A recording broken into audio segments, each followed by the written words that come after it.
యేసయ్య నామమునకే మహిమ కలుగును గాక. మరొక సందేశం ద్వారా దేవుడు తన కనికరం చొప్పున మనతో మాట్లాడును గాక. చిన్న ప్రార్థన ద్వారా ఈ కార్యక్రమం ప్రారంభించుకుందాం. పరలోకమందున మా తండ్రి, నామమున స్తోత్రం. దయగల రాజా, ప్రేమగల మా దేవ, కృపామయుడు నాయన, సమాధానక అధిపతి, మా సృష్టికర్త మా దేవ, నీ వర్తమానం చేత మాతో మాట్లాడమని మా ప్రియరక్షుడు నరసింహరావు నేసపత్రాడు వేడుకొంచున్నాం పరమ తండ్రి.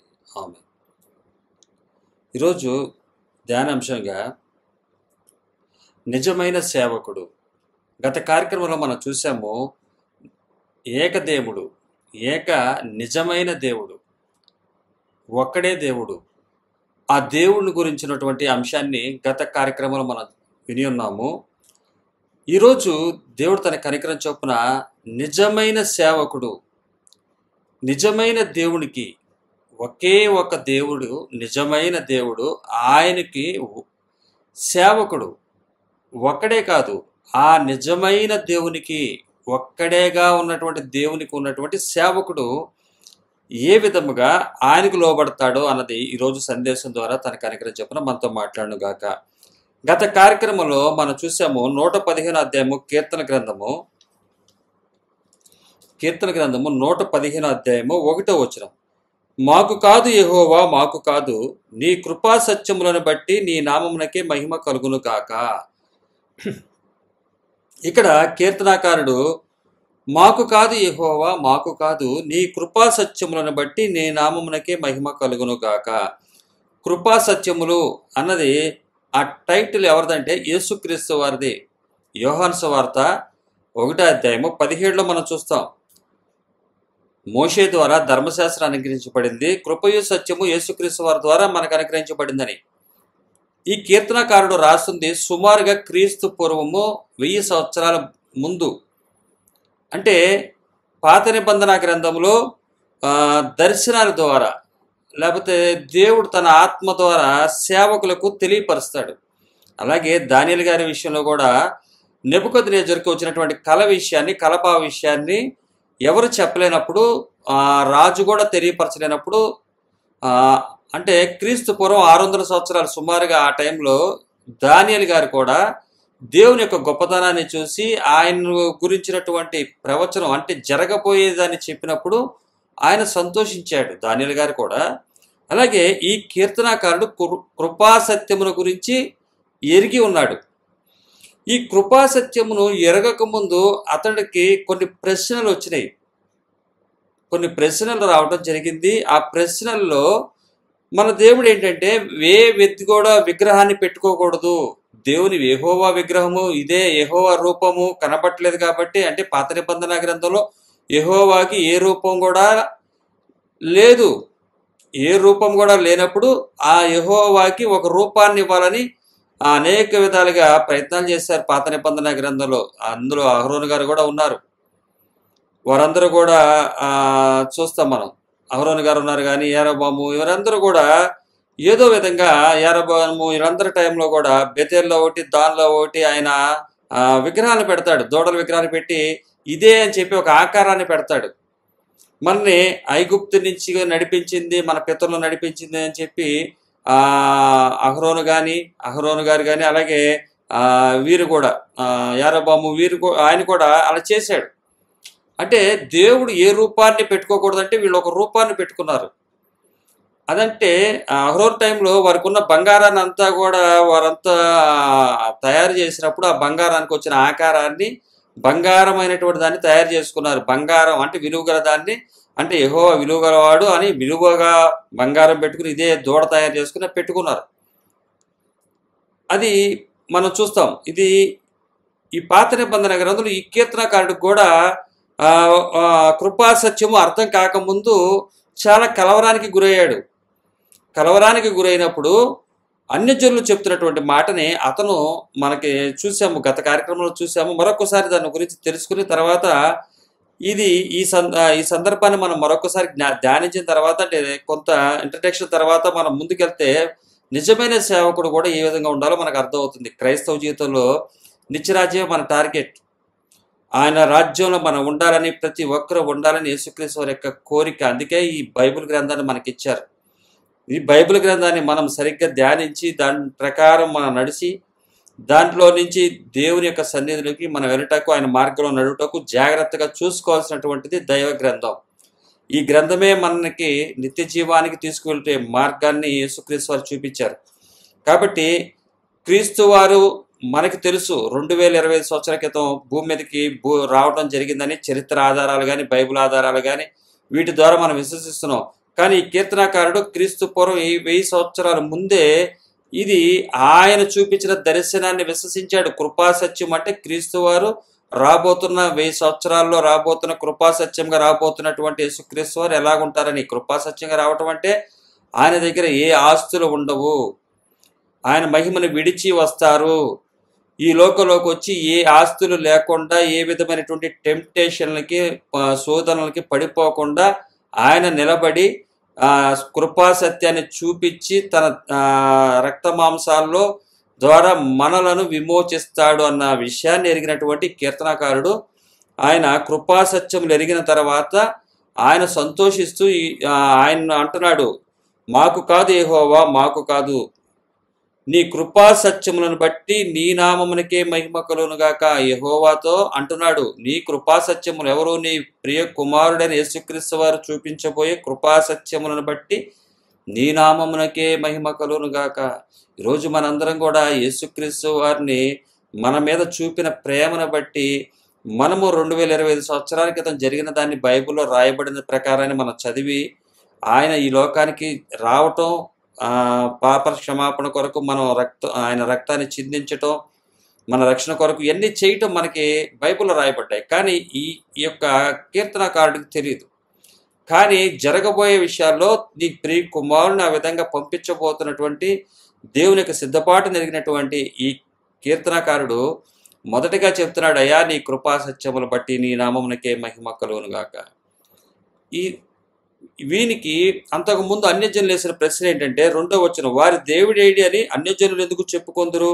మా దేవుడు ఆకాశమందున్నాడు, తనకిచ్చ వచ్చినట్లు సమస్తమును ఆయన చేయుచున్నాడని నేను అప్పుడు సమాధానం చెప్పేవాడు. కానీ వాళ్ళు ఏమంటారంటే, మా దేవుడు ఇక్కడ కనబడుతున్నాడు, మీ దేవుడు ఎందుకు కనబడట్లేదు అంటే, మా దేవుడు ఆకాశం మందు ఉన్నాడు, ఆయన ఆయనకిచ్చ వచ్చినట్లు చేస్తుంటాడు, ఆయనే ఈ ప్రపంచం కాబట్టి సృష్టికర్త కాబట్టి ఆయన చేస్తాడంటే, లేదు లేదు అది కాదు, అలాగైతే అలాగ మనం విశ్వసించేది, మీరు అలా అయితే ఎట్లాగా, మాకంటే ఇక్కడ ఒక దేవుడు ఉన్నాడు, కాకపోతే ఆ దేవుడు మాట్లాడతాడా అంటే మాట్లాడుతూ ఏవి చేయడు, కానీ మా దేవుడు అయితే ఇచ్చ వచ్చినట్లు చేస్తాడని చెప్పి ఈ కీర్తనకారుడు అంటున్నాడు. వాళ్ళైతే ఏమంటున్నారంటే అంటే వాళ్ళన్న మాటని కీర్తనకారుడు చెప్తున్నాడు, నాకు ఇలా ప్రశ్న వేశారు, కానీ వాళ్ళు ఏది బాబు మీ విగ్రహం అంటే దాన్ని ముందుకు తీసుకెళ్తే దానికి చెవులు ఉన్నాయి, కళ్ళు ఉన్నాయి, కాళ్ళు చేతులు ఉన్నాయి, కానీ అది నడవట్లేదు, మాట్లాడట్లేదు, ఏమీ లేదు, ఇది మా దేవుడు అంటున్నారు. నేడు క్రైస్తవులు కూడా యేసయ్య కృప అంటే ఆస్తులను చూపించి ఇది మా దేవుడు అంటున్నారు. ఈరోజు క్రీస్తుని కృపా సత్యమును వెంబడిస్తున్న వారికి ఆస్తులు ఉండకూడదు అనేది యేసుక్రీస్తు వారు చూపించినటువంటి మాదిరి. కానీ నేడు క్రైస్తవ జీవితంలో జరుగుతున్నటువంటి మోసాన్ని చూసినట్లయితే కృపా సత్యములను ప్రక్కన పెట్టి కృప అంటే బిల్డింగ్లు రావటం, కృప అంటే ఆస్తులు రావటం, కృప అంటే ఉద్యోగాలు రావటం, కృప అంటే మేము క్షేమంగా ఉండటం, కృప అంటే ఎవరికి ఏమి ఇవ్వకుండా, ఏ సహాయం చేయకుండా మా జీవితాల కోసం మేము పడ్డ శ్రమకు మాకు వచ్చిందని వారు కొన్నటువంటి వాటిని చూపిస్తున్నారు. ఇక్కడ కీర్తనాకారుడికి చూపిస్తుంది ఒరిజినల్గా అన్యజనులు, వారు పూజించేది, వారు నమ్ముకునేది వాస్తవంగా ఆయన అది అంటున్నాడు. కానీ ఈయనకు ఒక డౌట్ వచ్చింది, వారిని ఆయన విమర్శించట్లా. అంటే వారు ఏమనుకున్నారంటే మా దేవుడు వీరే అనుకుంటున్నారు, ఎందుకంటే వారు అన్యజనులు కాబట్టి వారు విశ్వసిస్తారు. కానీ నేడు క్రైస్తవ్యంలో కూడా ఇదే మాట మాట్లాడుతున్నారు. ఈ కీర్తనాకారుడు 1000 సంవత్సరాలకు ముందు దర్శనం ద్వారా చూసినటువంటి కీర్తనాకారుడు విశ్వసించాడు. మనము క్రైస్తవులుగా క్రీస్తుని అంగీకరించి క్రీస్తు వారి దగ్గరికి వచ్చిన వారు 2025 సంవత్సరాల క్రితం యేసుక్రీస్తు వారు ఈ భూమి మీద తన రక్తాన్ని స్వరక్తాన్ని ఇచ్చి సంపాదించిన సంఘ విషయాన్ని తెలిసిన వారు కూడా ఏం చెప్తున్నారంటే, ఇప్పుడు వీళ్ళు చెప్తున్నారు, ఇదిగో ఈ కనబడుతుంది చూసారా, ఇది దేవుడిచ్చాడు, అది దేవుడిచ్చాడు, ఇది దేవుడిచ్చాడు. అంటే దేవుడిచ్చాడని చెప్పకపోతే దేవుడు తీసేసుకుంటాడేమో, ఆ దేవుడికి కనపరచట్లేదు మేము, నువ్వు ఎంతవరకు చూసినట్లయితే కృతజ్ఞతలు చెప్పరు, ఏదో వీళ్ళకి బాకీ ఉన్నట్టు అన్నట్టుగా ఫీల్ అవుతూ ఉంటారు. దేవుడు చెప్పమన్న కృతజ్ఞతలు అది కాదు. నీకు దేవుని వాక్యం కృపాసత్యం మనకు అర్థం కాకపోతే ఈ విధమైనటువంటి ఆలోచనలే వస్తాయి. దేవునికి నిజమైన కృతజ్ఞత ఏంటంటే కృపాసత్యమును వెంబడించుట. కృప అంటే ఏంటి? ఆయన ఏమీ లేని స్థితిలో వచ్చి మనకు సత్యమును చూపించాడు, అది కృప. మనము కూడా అదే విధముగా మనకు స్థిరాస్తులను సంపాదించి పెట్టుకుని ఆయన కృప అన్నప్పుడు ఇక్కడ కనపడుతుంది. పాత నిబంధన గ్రంథంలో ఇక్కడ కీర్తనకారుడు చెప్తున్న వారు నిజంగా కొన్ని బొమ్మలు పెట్టుకుని, లేకపోతే జంతువులు కానీ మనుషుల్నే కానీ వేరన్నా, అంటే వారికి ఏదన్నా వారికి ఈ లోకంలో కనబడినట్టయితే వాటిని ఆకారాలు పెట్టుకుని అవి ఒక జీవం కలిగినవి, అంటే జంతువులు కానీ వీటి బొమ్మలకు కానీ అవి. అయితే మనవాళ్ళైతే ఏ జీవం కూడా లేనిది, అంటే కనబడేటువంటి బిల్డింగ్లే కానీ ధనమే కానీ తర్వాత ఇలా పొలాలే కానీ ఈ విధమైనటువంటి అన్ని కూడా చూపించి ఇది కృప, ఇది దేవుడు కృప, ఇది కృప అన్నప్పుడు అన్యజనులకు ఏమర్థం అవుతుందంటే, ఓహో మీకు అది ఇచ్చినందుకు మీ కృప, అయితే మాకు కూడా ఇస్తున్నారు. అంటే ఏదైనా బిల్డింగ్ దగ్గరికి వెళ్ళి మాట్లాడితే అది చెప్పిద్దా? చెప్పదు. వీళ్ళు చెప్తారు.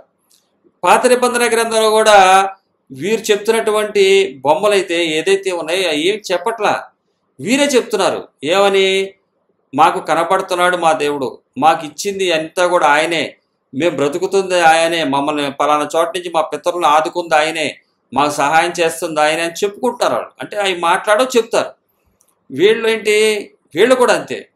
వీరికి ఇచ్చినటువంటి అన్నిట్లు కూడా ఇది కృప అంటారు. అదేమన్నా చెప్తుందా అంటే కానీ మా దేవుడు ఆకాశం అందున్నాడు, ఆయనకి ఇచ్చ వచ్చినట్లు ఆయన చేస్తున్నాడు అనేది ఈ కీర్తనాకారుడు చెప్పాడు. ఈ కీర్తనాకారుడు కృపాసత్యమును, అంటే ఒక సేవకుడు దేవుడు నిజమైన ఏకైక దేవుడు ఆయనను ఆరాధిస్తున్నటువంటి ఆయన తెలుసుకున్నాడు. అయ్యా యెహోవా దేవుడు అప్పుడు ఆయన తెలియపరిచాడు, నా కృపాసత్యము రాబోయే రోజుల్లో నేను ఇలా కనపరచబోతున్నాను, నేను ఈరోజు నీకు కనబడట్లేదు, కానీ నేను నా కుమారుడుగా కృపాసత్యముగా యేసుక్రీస్తు వారు రాబోతున్నారు అన్నది ఇక్కడ ఆయన తెలియపరిచాడు. అంటే వారి విగ్రహాలు అయితే ఏం చేస్తున్నాయి? కదలట్లేదు, ఏమీ లేదు. మరి నువ్వైతే కనబడట్లేదు, నువ్వు ఆకాశమందు ఉన్నావు అని చెప్పాను, అయితే నువ్వు కనబడట్లేదంటే నేను కనబడబోతున్నాను, 1000 సంవత్సరాల తర్వాత సుమారుగా రాబోతున్నాను అనేపాటికి ఆ కీర్తనాకారుడు విశ్వసించాడు. అయ్యా నువ్వు మాట్లాడావు, నేను నమ్ముతున్నానది అని. అంటే ఇప్పుడు మనకు ఒక బిల్డింగ్ మాట్లాడదు, కానీ దాని ఎదుటిగా నిలబడి ఏం చెప్తారంటే ఇది కృప. ఒక పెద్ద మందిరం అది మాట్లాడదు, కానీ ఏం చెప్తారంటే ఇది కృప. అది ఎలా చెప్పగలుగుతారు? అందుకనే కృపా సత్యం అంటే ఏంటో తెలియపరచబోతున్నా అనేపాటికి కీర్తనాకారుడు సంతోషించాడు. అయితే నా దేవుడు ఎప్పటికన్నా సరే ప్రత్యక్షం కాబోతున్నాడు, పరోక్షంగా ఆయన భూమి మీదకి వచ్చి నడవబోతున్నాడు, భూమి మీదకి వచ్చి చేతులతో ఆశీర్వదించబోతున్నాడు, మాట్లాడబోతున్నాడు, వింటున్నాడు, చెవులు గలవ వినండి అని చెప్తున్నాడు, ఇవన్నీ చేయబోతున్నాడు అనేపాటికి ఆయన సంతోషించాడు. మరి నేడు క్రైస్తవులైనటువంటి వారు చెబుతున్నటువంటి వాటి ప్రకారం వారు బిల్డింగ్లు కానీ ఏమన్నా సరే మాట్లాడతాయా అంటే మాట్లాడతాయి. ఏం సాక్ష్యం చెప్తాయంటే అవి మనం చేసిన పనులకు సాక్ష్యం చెప్తాయి. దేవునికి మనం ఏదైతే ఆ ఇళ్లల్లో ఆస్తులు పెట్టుకుని మనకి రాబడ్డ అన్నిటిని బట్టి చూసి ఏమైతే మనం మాట్లాడామో వాటి గురించి ఏ విధమైనటువంటి వీరు అబద్ధాలను మాట్లాడారో, ఏ విధమైనటువంటి వాటిని చేశారో అవి సాక్ష్యాలు ఇస్తాయి, అవి దేవునికి చెప్తాయి. కానీ అవి అన్నీ కూడా ఉండే కావు. కానీ జీవం గల దేవుడు కొన్ని సంవత్సరాల తర్వాత భూమి మీద రాబోతున్నాడు. ఇది ఈ సేవకునికి ప్రత్యక్షమైంది. రాబోయే రోజుల్లో అయినా సరే, ఈ 1000 సంవత్సరాల ముందైనా సరే మీరు దేన్ని బేస్ చేసుకోవాలంటే ఉండబోయే కృపా సత్యమును గురించి ఆయన వివరించాడు కాబట్టి కీర్తనాకారుడు స్తుతించాడు. ఈ కీర్తనాకారుడు ఇక్కడ రాయబడుతున్న 115 అధ్యాయము కీర్తన గ్రంథంలో చాలా చక్కగా తెలియపరిచారు ఆయన. ఆ కీర్తనాకారుడు గత కార్యక్రమంలో మనం చూసాము, ఒకే నిజమైన దేవుడు అనే కార్యక్రమంలో పూర్తి పాఠాన్ని మీరు చూడగలరు. ఇక్కడ ఒక స్కేల్, అదే కృపా సత్యము 1000 సంవత్సరాల క్రీస్తు వారికి ముందు రాబోతున్న యేసుక్రీస్తు వారిని గురించినటువంటి ఆ కృపా సత్యాన్ని బట్టి ఈ కీర్తనకారుడు సంతోషించాడు, ఈ సేవకుడు సంతోషించాడు. మనం ఏ విధంగా సంతోషించాలి? అదే మనకి ఈరోజు తెలియపరచబడుతున్నటువంటి నిజమైన సేవకుని యొక్క కమిట్మెంట్ ఏ విధంగా ఉంటుంది. అది అంతా కూడా 116 అధ్యాయంలో మనకు కనబడుతుంది. ఒక నిజమైన సేవకుడు. వీరైతే పాత నిబంధన గ్రంథంలో ఉన్నటువంటి వారు తమకు ఉన్నటువంటి మీ దేవుడు కనబడట్లేదు, మా దేవుడు కనబడుతున్నాడని చెప్పుకున్న వాళ్ళు మౌన స్థితిలోకి వెళ్ళిపోయారు. వారు ఇంకా స్తుతించరు. 17వ వచనంలో మనం చూస్తాం, 115 అధ్యాయము కీర్తన గ్రంథము 17వ వచనంలో వారు మౌన స్థితిలోకి వెళ్ళిపోతారు. మృతులను మౌన స్థితిలోకి వెళ్ళేవారు ఇంకా స్తుతించరు. అంటే కనబడుతున్న బిల్డింగులు వాటిని చూసి మాట్లాడారు, తర్వాత అవి ఉండవు.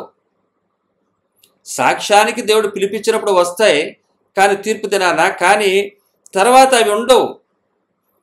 వాటిని చూసి సాక్ష్యం చెప్పరు. కానీ ఈ కీర్తనాకారుడు రాబోతున్న యేసుక్రీస్తు వారి గురించి స్తుతించాడు. నేనైతే ఇది మొదలుకొని నిత్యం యెహోవా నామమును స్తుతించేదనని చెప్పి 18వ వచనంలో అంటాడు, మేమైతే ఇది మొదలుకొని నిత్యం యెహోవాను స్తుతించేదము, యెహోవాను స్తుతించుడి. నిత్యము ఉంటుంది. ఇక ఈ 1000 సంవత్సరాలు క్రీస్తు వారికి ముందు 1000 సంవత్సరాల ముందు ఈ కీర్తనాకారుడు ఏదైతే స్తుతి చేశాడో, ఈ లోకం భూమి ఆకాశం గతించిపోయినా కూడా మరలా అదే స్తుతి చేస్తాడు. ఎలాగా? భూమి మీద ఉన్న వాటిని ఏది కూడా ఆయన పెట్టుకోడు, ఒక విగ్రహంగా పెట్టుకోడు. ఇక నిత్యస్తుతి అది. నేడు మన క్రైస్తవులం కూడా నిత్యస్తుతి చేయాలి. స్తుతి అంటే ఇక్కడితోటి ఆగిపోకూడదు. కనపడుతున్నవన్నీ చెప్పారే, ఎన్ని కృపలు చెప్పుంటారు ఒకసారి గుర్తుపెట్టుకోండి. ఎన్ని కృపలు చెప్పారు చెప్పండి. ఇది కృతజ్ఞత కాదది. ఆయన కనికరము చేత మనకిచ్చాడు, మనకిచ్చిన దాన్ని పనిచేయాలి. అది ఉండటం ద్వారా మీరు ఎన్నిసార్లు దాన్ని కృతజ్ఞత చెప్తున్నారు? ఈరోజు 10 కోట్లు సంపాదించారండి. మీరు ₹1,00,00,000 లోపే డబ్బులు మీరు పనిచేసి ఉన్నట్లయితే 2వ కోటు, 3వ కోటు, 4, 5, 6 కోట్ల రూపాయలని స్తుతించేవారు కాదు మీరు. ఇంకా మీరు తగ్గేవాళ్ళే, పెంచుకోరు. ఎందుకంటే మీకు అవసరం ఉన్న దాన్ని బట్టి మీకు ఉన్నటువంటి 10 లక్షలు 5 లక్షల వరకే ఉన్నట్లయితే మీరు 9,90,00,000 వరకు స్తుతులు చెప్పేవాళ్ళు కాదు. కృప అని చెప్పేవాళ్ళు కాదు. ఎందుకు చెప్పేవాళ్ళు కాదు? అది ఒరిజినల్ కాదు. కాబట్టి నిజమైన స్తుతి నీ దగ్గర లేమి లేకుండా ఉండటమే. నీ దగ్గర ఏమీ లేకుండా ఉండటమే. లేమిలో ఉండటం ఆయన ఇష్టం కాదు. సామెతల గ్రంథంలో ఉంటుంది, అయ్యా నేను ఎక్కువ వద్దు తక్కువ వద్దు, నేను సమృద్ధిగా తింటాకుంటే చాలు, నాకు తక్కువైతే నీ నామానికి అవమానం తెస్తానేమో, ఎక్కువైతే గర్విష్ఠుని అవుతాను అని చెప్తాడు. అలాగా మనకు ఉన్న దాన్ని బట్టే మనం ఉండి దేవుని సువార్తను తెలియపరచాలి. అది సత్య సువార్త, అది కృపా సత్యము. ఇప్పుడు 10 లక్షలు ఉన్నవాడు 10 కోట్ల బిల్డింగ్ని పెట్టుకుని ఎన్ని కృతజ్ఞతలు చెప్తాడు చూడండి, ఎన్ని ఆలోచనలు చెప్తాడు. అలాగే 100 కోట్లు ఉన్నవాడు, పొలాలు ఉన్నవాడు, వాడు ఏం చెప్తాడు? ఇంకా చెప్తా ఉంటాడు. అది కృప అని చెప్పడం కాదది. అది అన్నీ కూడా పనిచేయటం కృప, ఇచ్చేయటం సత్యం. అదే కృపా సత్యాన్ని యేసుక్రీస్తు వారు చూపించారు. తన మహిమను విడిచొచ్చి చూపించారు. ఇక్కడ కీర్తనాకారుడు చెప్తున్నాడు, నేను నీ కృపా సత్యమును బట్టి నీ నామమునకే మహిమ, మేమైతే ఇది మొదలుకొని నిత్యం యెహోవాను స్తుతించెదము, యెహోవాను స్తుతించుడి. ఈయన ఒక స్టాండ్కి వచ్చేసాడు. అయ్యా ఆయనకు వచ్చిన ప్రశ్న, మీ దేవుడు ఏంటి కనపడట్లేదు, మా దేవుడు కనపడుతున్నాడని మేము బాధపడ్డాము, కానీ నువ్వు మా దేవుడు ఎవరో ఏంటో మాకు తెలియపరిచావు. మిగతా వచనాల్లో మనం చూస్తాం. ఇదే 115 అధ్యాయము 4 నుంచి 8 వరకు విగ్రహాలకు సంబంధించి ఆయనకున్న కనపడుతున్న దేవుడి గురించి వాళ్ళు చెప్పారు.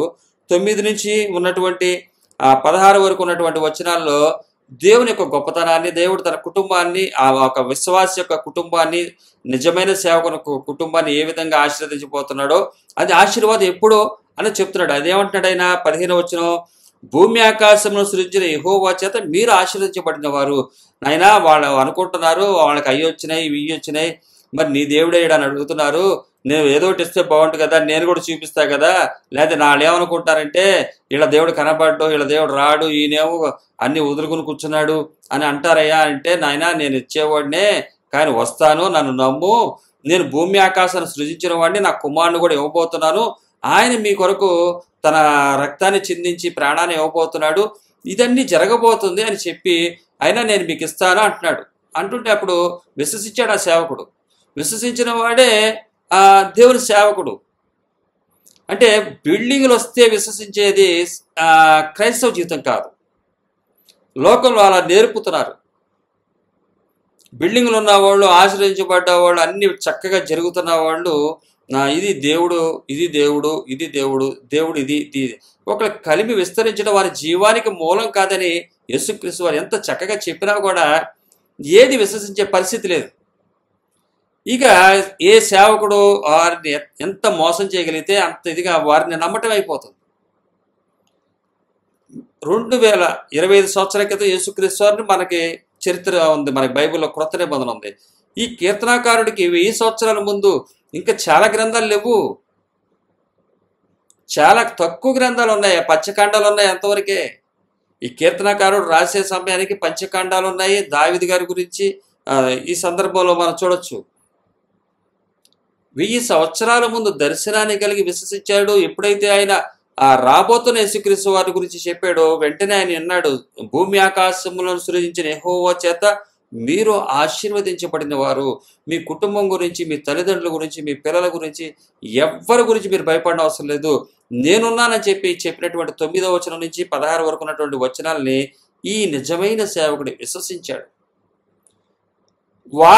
వారి పరిస్థితి ఏంటంటే, విశ్వసించినటువంటి వారు అంటే మాకు కనపడుతున్నారు దేవుళ్ళు అని చెప్పి పాత నిబంధన గ్రంథంలో చెప్పిన వారు ఏంటంట, వారు చేస్తున్న స్తుతి ఏంటది, కనపడే వాటిని చూసి చేస్తున్నారు, స్తుతి ఆరాధన చేస్తున్నారు. కానీ వారు ఏంటంటే మృతులను మౌన స్థితిలోనికి దిగిపోవారును యెహోవాను స్తుతింపరు. వారు స్తుతిస్తున్నారు కానీ వారు స్తుతించరు. అలాగే క్రైస్తవులైనా అంతే. యేసుక్రీస్తు వారిని యెహోవా దేవుని స్తుతించడానికి వచ్చినట్లయితే మౌన స్థితిలోకి వెళ్ళిపోతారు. మృతులను మౌన స్థితిలోకి దిగిపోవారును అని వారు ఏంటంటే యెహోవానికి స్తుతింపరు. అంటే ఈరోజు మనకు అర్థమవుతుంది ఏంటంటే, బైబిల్ పట్టుకున్న ప్రతి ఒక్కరు కూడా యేసుక్రీస్తు గురించే కదా, ఆ యేసుక్రీస్తు వారు బైబిలే కదా పట్టుకుంది, అదే మాట్లాడుతున్నారు కదా, బైబిల్ పట్టుకునేగా చెప్తున్నారు, బైబిల్లోనేదిగా చెప్పపోయినా తర్వాత బైబిలే కదా పట్టుకుంది, అక్కడక్కడ యేసుక్రీస్తు వారు, అక్కడక్కడ పరలోకం, అక్కడక్కడ ఏదో వస్తానే ఉన్నాయి కదా, రాకడ గురించో అప్పుడప్పుడు టచ్ చేసి వెళ్తున్నారు కదా, పర్లేదులే అనుకుంటారు. ఏదన్నా ఒక లెసన్లో డాక్టర్ మెడిసిన్లో చెప్తున్నప్పుడు ఒక లెసన్ చెప్పి మనిషి గురించి మాట్లాడేసి వెళ్ళిపోయి 99 మాటలు లోకం గురించి మాట్లాడినట్లయితే పర్వాలేదులే అని ఊరుకుంటారా? ఊరుకోరు. బైబిల్ దగ్గరికి వచ్చి అప్పుడప్పుడు ఎప్పుడో అప్పుడప్పుడు అంటే 4-5 నెలలకు ఒకసారో పరలోకం ఉంది, పందికి కనపడదంట పైన ఆకాశం ఉందని. పందికి కనబడదు, పైన ఆకాశం ఉంది కనపడదంట. మరి వీళ్ళకి ఎప్పుడు కనపడద్దో పరలోకం? నరకంలో ధనవంతుడు చేరినప్పుడు కనబడిద్దేమో అన్నట్టుంది పరిస్థితి. ఇక్కడ ఒక సేవకుడు యేసుక్రీస్తు తండ్రి అని దేవుడు చెప్పిన మాట వింటున్నాడు. యేసుక్రీస్తు వారు రాకముందు కృపాసత్యం ఎలా ఉంటుందో చెప్తే విన్నాడు, వెంటనే విశ్వసిస్తున్నాడు. నిజమైన సేవకుడు పాత నిబంధన గ్రంథంలో 1000 సంవత్సరాల క్రితం ముందుంటే ఇప్పుడు మనము క్రొత్త నిబంధన కాలంలో 2025 సంవత్సరాల క్రితం ఉన్నటువంటి 2025 సంవత్సరాల ఇప్పుడు ఉన్నటువంటి మనము ఏ రేంజ్లో ఏ విధంగా ఆయన మీద మనం డిపెండ్ అవ్వాలి, ఎంత ఖచ్చితంగా ఉండాలి. 1,00,000 రూపాయలు కూడా దాచుకోబుద్ది ఆ యేసుక్రీస్తు వారి గురించి తలుచుకుంటే 1,00,000 కూడా దాచుకోబుద్ది. అది ఈ బైబిల్ చెప్తున్నటువంటి మాటలు. ఈ కీర్తనాకారుడు పాత నిబంధన కాలంలో ఉన్నటువంటి కీర్తనాకారుడు, ఆ కీర్తనాకారుడు నిజమైన సేవకుడు దర్శనాన్ని ద్వారానే వివరించి చెబితే నమ్మాడు. యేసుక్రీస్తు వారు ఇక్కడికి వచ్చి తన కార్యం చేశాడు, ఇక్కడ ఈ భూమి మీద చేశాడు. బైబిల్ చెప్పడం కాదు, బైబిల్ చెప్తుంది, ప్రపంచవ్యాప్తంగా చరిత్ర చెప్తుంది, చరిత్రలు చెప్తున్నాయి. ఏ విధంగా చూసినప్పటికీ కూడా మీకు ప్రతిదీ సాక్ష్యం ఇస్తుంది. ఇప్పటికే చాలా వరకు సాక్ష్యాలు ఉన్నాయి. ఊరికే కల్పిత కాదు, ఇది కల్పింపబడింది కాదు, మన జీవానికి కొరకు ఇవ్వబడింది. పరిశుద్ధాత్మ దేవుడు ఎంతో చక్కగా రాయించి ఇచ్చాడు. దీని దగ్గరికి వచ్చి మరలా దీంట్లో ఏముందో చూడకపోతే తమ జీవితాన్ని తామే నాశనానికి కొనిపోతున్నారు. ఎరగకున్నటువంటి వారు, లోపల రానటువంటి వారి పరిస్థితి పర్వాలేదు, వచ్చిన వారి పరిస్థితి దారుణంగా ఉంటుంది. లాటరీలో 10,000 కోట్లు, 10 కోట్లు అనుకుందాంలే, 10 కోట్లు లాటరీలో ఒక్క నెంబర్తో పోతే ఎలా ఉంటుందో అంతకన్నా ఘోరంగా ఉంటుంది. ఎందువల్లంటే అంత శ్రేష్టమైనటువంటి స్వాస్థ్యాన్ని మన కొరకు ఉంచాడు. ఎవరైనా? భూమి ఆకాశాలను సృజించిన యెహోవా. భూమి ఆకాశాలంటే చిన్న విషయం అనుకున్నారా? 197 దేశాలతో నిండి ఉంది. ఇంకా సముద్రం ఉంది. 29% భూమి, 71% సముద్రంతో నిండి ఉంది భూమి. ఇది ఆకాశం. ఆకాశాలు 7 ఆకాశాల దాకా ఉన్నాయని ఇంచుమించుగా చెప్పబడుతుంది బైబిల్లో.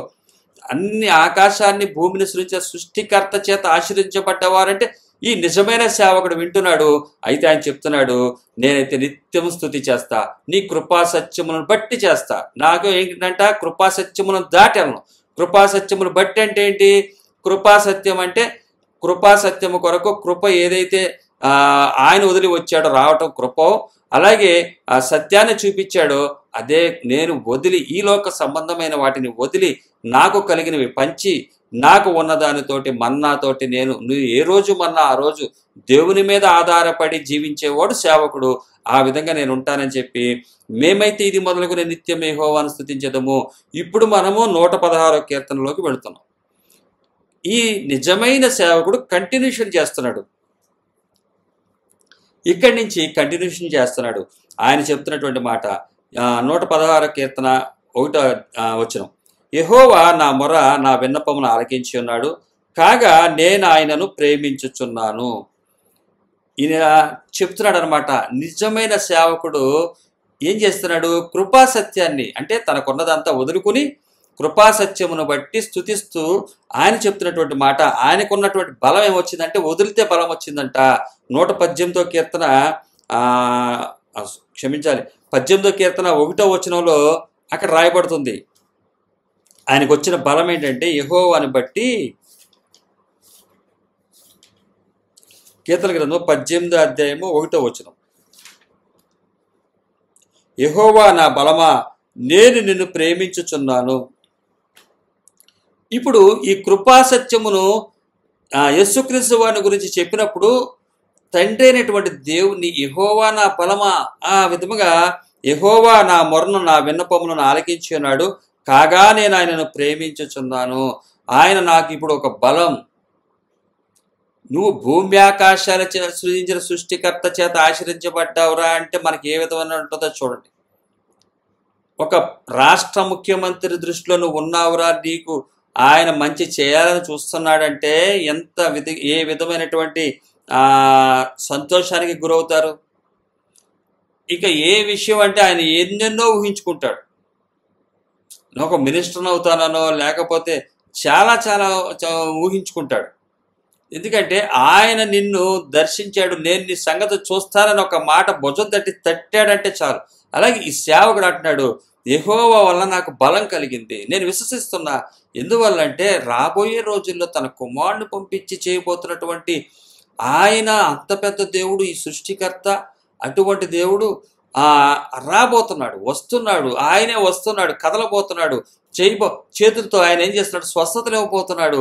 ఆయన అనేకులను ఆదరించబోతున్నాడు, మాట్లాడబోతున్నాడు, ఉపదేశించబోతున్నాడు, ఆజ్ఞాపించబోతున్నాడు, ఆజ్ఞలను తెలియపరుస్తున్నాడు, మార్గాన్ని చూపిస్తున్నాడు. ఎన్ని రకాలుగా ఆయన చేయబోతున్నాడు అనేసరికి ఆయనకు బలం వచ్చేసింది. యెహోవా నా బలమా అంటున్నాడు ఇక్కడ. యెహోవా నా బలమా, నేను నిన్ను ప్రేమించుచున్నాను, నేను నిన్ను ప్రేమించుచున్నాను. అయ్యా, నువ్వు ఇచ్చే భూమి ఆకాశాలను సృజించిన సృష్టికర్త, నువ్వు ఇచ్చే వాటి కన్నా నీ యొక్క ప్రేమను చూసేసరికి నాకు బలం వస్తుంది, నీ ప్రేమను బట్టి నేను సంతోషిస్తున్నాను అన్నాడు.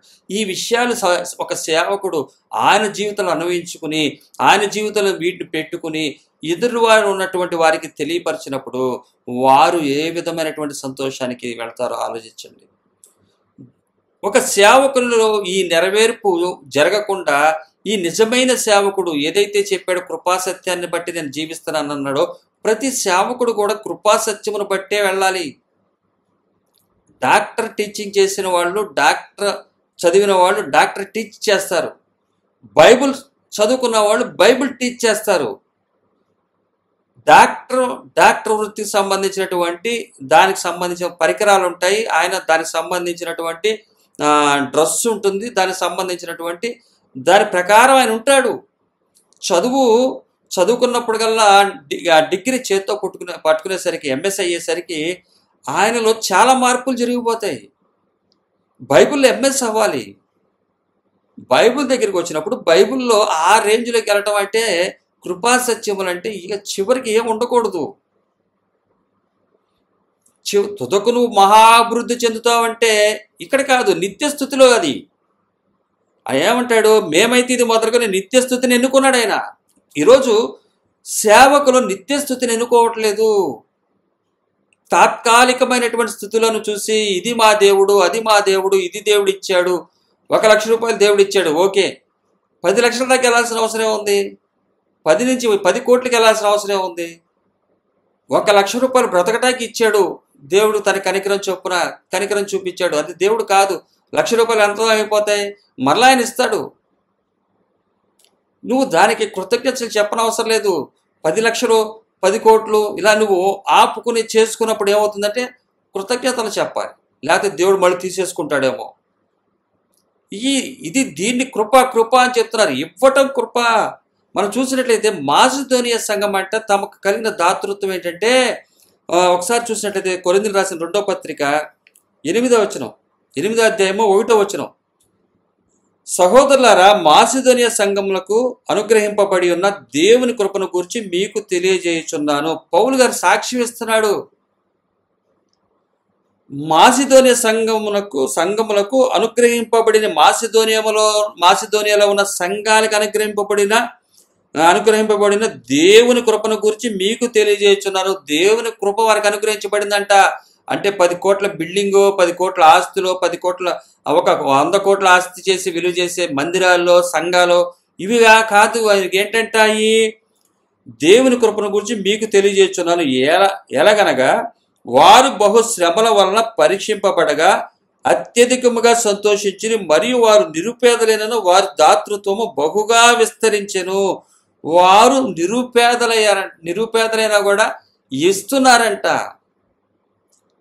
వారి దాతృత్వం చూడండి. ఎలాగనగా వారు బహు శ్రమల వలన పరీక్షింపబడగా, వాళ్ళు అసలే శ్రమల్లో ఉండగా అత్యధికంగా సంతోషించిరి. ఆ శ్రమల్లో కూడా సంతోషించారంట. ఈ శ్రమలు మాకు కొన్నాళ్ళే ఉంటాయి, నీ ఎప్పుడు స్తుతింపలేని వాటిని పెట్టుకుని, మృతమైన వాటిని పెట్టుకుని మేము స్తుతించే కన్నా ఈ శ్రమలు ఎప్పుడు ఉండవు. కానీ శ్రమల్లో ఆనందం ఉంది.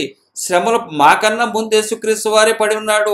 ఆయనే ఏదైతే శ్రమలు చూపించాడో అటువంటి దేవుడి ముందు మేము పడే శ్రమలు ఏంటి అని ఆనందిస్తూ అత్యధికంగా సంతోషించిరి. మరియు వారు నిరుపేదలైన వారు దాతృత్వం బహుగా విస్తరించెను. ఈ కృప విషయంలోను పరిశుద్ధుల కొరకైన పరిచర్యలోను పాలు పొందు విషయంలోను మనఃపూర్వకముగా మమ్మను వేడుకొనుచు, వారు తమ సామర్థ్యము కొలదేగాక సామర్థ్యము కంటే ఎక్కువగాను తమంతట తామే ఇచ్చిరని మీకు సాక్ష్యం ఇచ్చుచున్నాను. ఇది కృప. పాత నిబంధన గ్రంథంలో 115 అధ్యాయం కీర్తన గ్రంథంలో అక్కడ చెప్తున్నటువంటి సేవకుడు, కీర్తనాకారుడు క్రీస్తు పూర్వం 1000 సంవత్సరాల ముందు యేసుక్రీస్తు వారు రాకముందు ఈ మాసిదోనియా సంఘము యేసుక్రీస్తు వారి మరణానంతరము 40-50 సంవత్సరాలు లేదా 60-70 సంవత్సరాలు అప్పుడు వారి దాతృత్వం. ఒక విధంగా వీరికన్నా ధన్యుడు కీర్తనాకారుడు. కానీ వీరు కూడా ధన్యులే. కొనసాగించారు, చూశారు. వారు శ్రమలు పడుతున్నా కూడా శ్రమల్లో సంతోషించారంట. ఇది కదా కృప అంటే. ఇది కదా దేవుడు చూపించే కృప అంటే. ఒక విగ్రహాన్ని చూపించి, అదే ఆస్తులను చూపించి ఇది కృప, అది కృప, ప్రతిదీ ఉద్యోగం కృప, ప్రతి దానికి ఎదరోటి వెనకోటి కృప కృప కృప అంటూ పైకి ఆకాశం చూపించరు. రేపు పొద్దున అవన్నీ కూడా సాక్ష్యం చెప్తాయి. ఏం కృపో కాదో చూసుకోకపోతే ఎవరికి ప్రాబ్లం? రేపు మెడిసిన్ చదివి ఎంఎస్ఏ పట్టా తీసుకున్నటువంటి వ్యక్తి ఒక మనిషిని ఆపరేషన్ చేసినప్పుడు ఆ వ్యక్తిని బాగా రక్షించలేనప్పుడు అతన్ని పట్టుకున్నప్పుడు తెలుస్తుంది.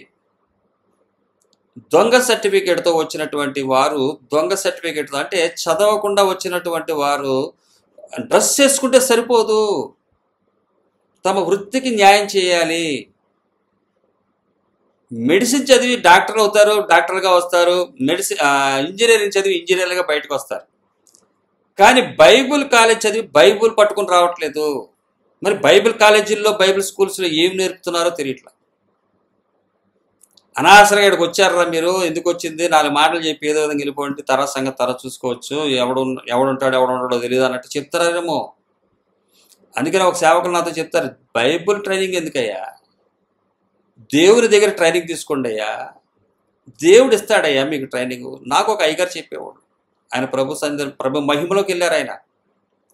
ఆయనకి ఏదైతే భూమి ఆకాశాలు సృజిస్తాడు, దేవుని చేత ఆశ్రయించబడ్డాడు అన్న విశ్వసించి తన ఆస్తులను వదులుకున్న అబ్రహామయ్య గారు, వల్లేటివారి పాలన సేవ చేసే అబ్రహామయ్య గారు దేవుని మహిమలో ఉన్నారు. ఇప్పుడు ఆయన నిత్యరాజ్యంలో ఉన్నాడు. ఆయన తనకు కలిగిన, తన తల్లిదండ్రులు కలిగిన కోట్ల ఆస్తిని వదులుకున్నాడు. ఆయన వదులుకొని వివాహ జీవితం లేకుండా సేవ చేసి తన సేవా జీవితంలో 200 మంది 300 మంది సంఘాన్ని 40 ఏళ్ల సంఘ యొక్క పరిచర్యలో, 42 సంవత్సరాల పరిచర్యలో 300 మంది 200 మందిని ఒక బాగా అడవి ప్రాంతం, అది అంటే బాగా కాకుండా అది అడవి ప్రాంతం, ఆ ప్రాంతంలో సేవ చేసి ఆ తండ్రి అయిన దేవుడు ఏదైతే చెప్పాడో, భూమి ఆకాశాలను సృజించిన సృష్టికర్త చేత మీరు ఆశ్రయించబడ్డవారని నమ్మాడో ఆయన ఆ మహిమలోకి వెళ్ళారని నేను విశ్వసిస్తున్నాను. ఎందువల్లంటే కీర్తనాకారుడు 1000 సంవత్సరాల ముందున్న కీర్తనాకారుడు విశ్వసించాడు. ఇక్కడ మాసిదోనియా సంఘాన్ని చూస్తున్నాం మనం. కృపాసత్యం అంటే ఇక్కడ మనకు కనపడుతుంది. కృప అంటే ఏంటో కనపడుతుంది కదా. వారు దేవుని కృపను గురించి మీకు తెలియజేస్తున్నాను, ఎలాగైనా వారు బహుశ్రమల వల్ల పరీక్షింపబడి అత్యధికంగా సంతోషించిరి. అంటే మరి డబ్బులు పనిచేస్తే రేపొద్దున మన పరిస్థితి ఏంటి? వాస్తవం అది. పనిచేసినప్పుడు వారు తీసుకున్న వారు మోసం చేసి ఉండొచ్చు, అయినా కూడా పర్లేదులే ప్రభా, వాళ్ళనే శిక్షించమాకలే, వాళ్ళకి ఏదో తెలియజేస్తున్నారని చెప్పి అని ఉండొచ్చు. ఎందువల్లంటే అందుకే కదా శ్రమలు వచ్చేది, పనిచేయటం వల్లేగా. నీకేమైందిరా, పంచుకుని కూర్చోపోతే దాచుకోవచ్చు కదా. అందుకని మనం ఎవరికి భారంగా ఉండకూడదు, ఎవరిని మనం భారంగా ఒకళ్ళ మీద ఉండకూడదు. మనకి దేవుడు ఇచ్చిన దాని ప్రకారం మనకు ఉన్న దాంట్లో, కలిగిన దాంట్లో ఉంటూ మనం దేవుడు మనకు అప్పచెప్పిన పనులు చేసుకుంటూ మనలో మనమే ఇచ్చేవారిగా ఉండాలి. పౌలు గారు వలె ఒకరికి భారంగా ఉండాలని కాదు క్రైస్తవుడు ఇక్కడ తెలియపరిచేది, కృపాసత్యం తెలియపరిచేది. యేసుక్రీస్తు వారి భూమి మీదకి వచ్చి ఎవరికి భారంగా లేరు. మీకు తెలియని ఆహారం నాకు ఉంది అన్నాడు ఆయన. శిష్యులు అడుగుతారు సమరయ స్త్రీ సందర్భంలో, ప్రభువా భోజనం చేద్దామంటే మీరు చేయండి నేను చేస్తానంటే, మీకు తెలియని ఆహారం నాకు ఉందంటాడు ఆయన. తండ్రి యేసుక్రీస్తు వారు ఏ విధమైనటువంటి ఆహారాన్ని భుజించి ఏ విధంగా ఆయన కడుపు నింపుకుని సేవ చేశారో, తండ్రి పని చేశారో మనకు తెలియదు. కానీ ఆయన చెప్తున్నారు, ఇదే విధంగా వీళ్ళు శ్రమలు పడినా సరే సంతోషించారని. ఇచ్చేసాం, ఇప్పుడు నీకు లేవు, ఏం చేస్తావు చూడు ఇట్లాగా అంటే, పర్వాలేదులే, ఒకరోజు వారికన్నా కడుపు నింపాం కదా, సర్లే అని చెప్పి సంతోషిస్తున్నారంట. అలాగే వీరు ఇంకా మరలా శ్రమ పరీక్షించబడుతున్నారు. మళ్ళీ పరీక్షించబడిందే కాకుండా వీరేం చేస్తున్నారంటే, నిరుపేదలైనను వారి దాతృత్వం బహుగా విస్తరించను, ఈ కృప విషయంలోను పరిశుద్ధుల కొరకైన పరిచర్యలో పాలు పొందు విషయంలోనూ మనపూర్వకముగా మమ్మల్ని వేడుకొనుచు వారు తమ సామర్థ్యము కొలదేగాక సామర్థ్యము కంటే ఎక్కువగా తమంతట తామే ఇచ్చిరని మీకు సాక్ష్యం ఇచ్చుచున్నారు అంటున్నారు పౌలు గారు. ఒక నిజమైన సేవకుని ఆనందం భూమి ఆకాశాలు సృజించిన సృష్టికర్తని విశ్వసించటం. మనకి ఈరోజు విశ్వాసము యేసుక్రీస్తు వారు చూపించి వెళ్ళారు, రాకముందే విశ్వసించినటువంటి కీర్తనాకారుడు. అలాగే నిజమైన సేవకుడు 2వ వచనం 116వ అధ్యాయము కీర్తన గ్రంథము 2వ వచనం, ఆయన నాకు చెవి ఎగ్గెను, కావున నా జీవితకాలం అంతా నేను ఆయనకు మొరపెట్టుదును. మరణబంధమును నన్ను చుట్టుకొని ఉండెను, పాతాళపు వేదనలు నన్ను పట్టుకొని ఉండెను, శ్రమయు దుఃఖమును నాకు కలిగెను. మరి కలగం, కృపాసత్యాన్ని వెంబడిస్తే కలుగుతాయి. అవి తట్టుకోలేకే కదా. ఏదో 4 మాటలు చెప్పేస్తే సరిపోద్ది, ఎలాగో పోషిస్తారు కదా, అవసరమైన అడగచ్చు. మనం ఏంటంటే ధైర్యం ఏంటంటే, ప్రజలు ఉంటే మనం అడగగానే ఏదైనా చేస్తారు, లేకపోతే దానికి సంబంధించినటువంటి ఒక వాక్యం చెప్తే చాలు అయిపోయింది అన్న స్థితిలోకి వెళ్ళిపోతారు. కానీ నిజమైన సేవకుడు ఎట్లా వెళ్తున్నాడు చూడండి. ఆయన ముందు బలం వచ్చింది, బలం వచ్చిన తర్వాత ఎవరికన్నా సరే, ఇప్పుడు డబ్బు వచ్చిన తర్వాత ఎవడన్నా శ్రమలు వస్తాయా?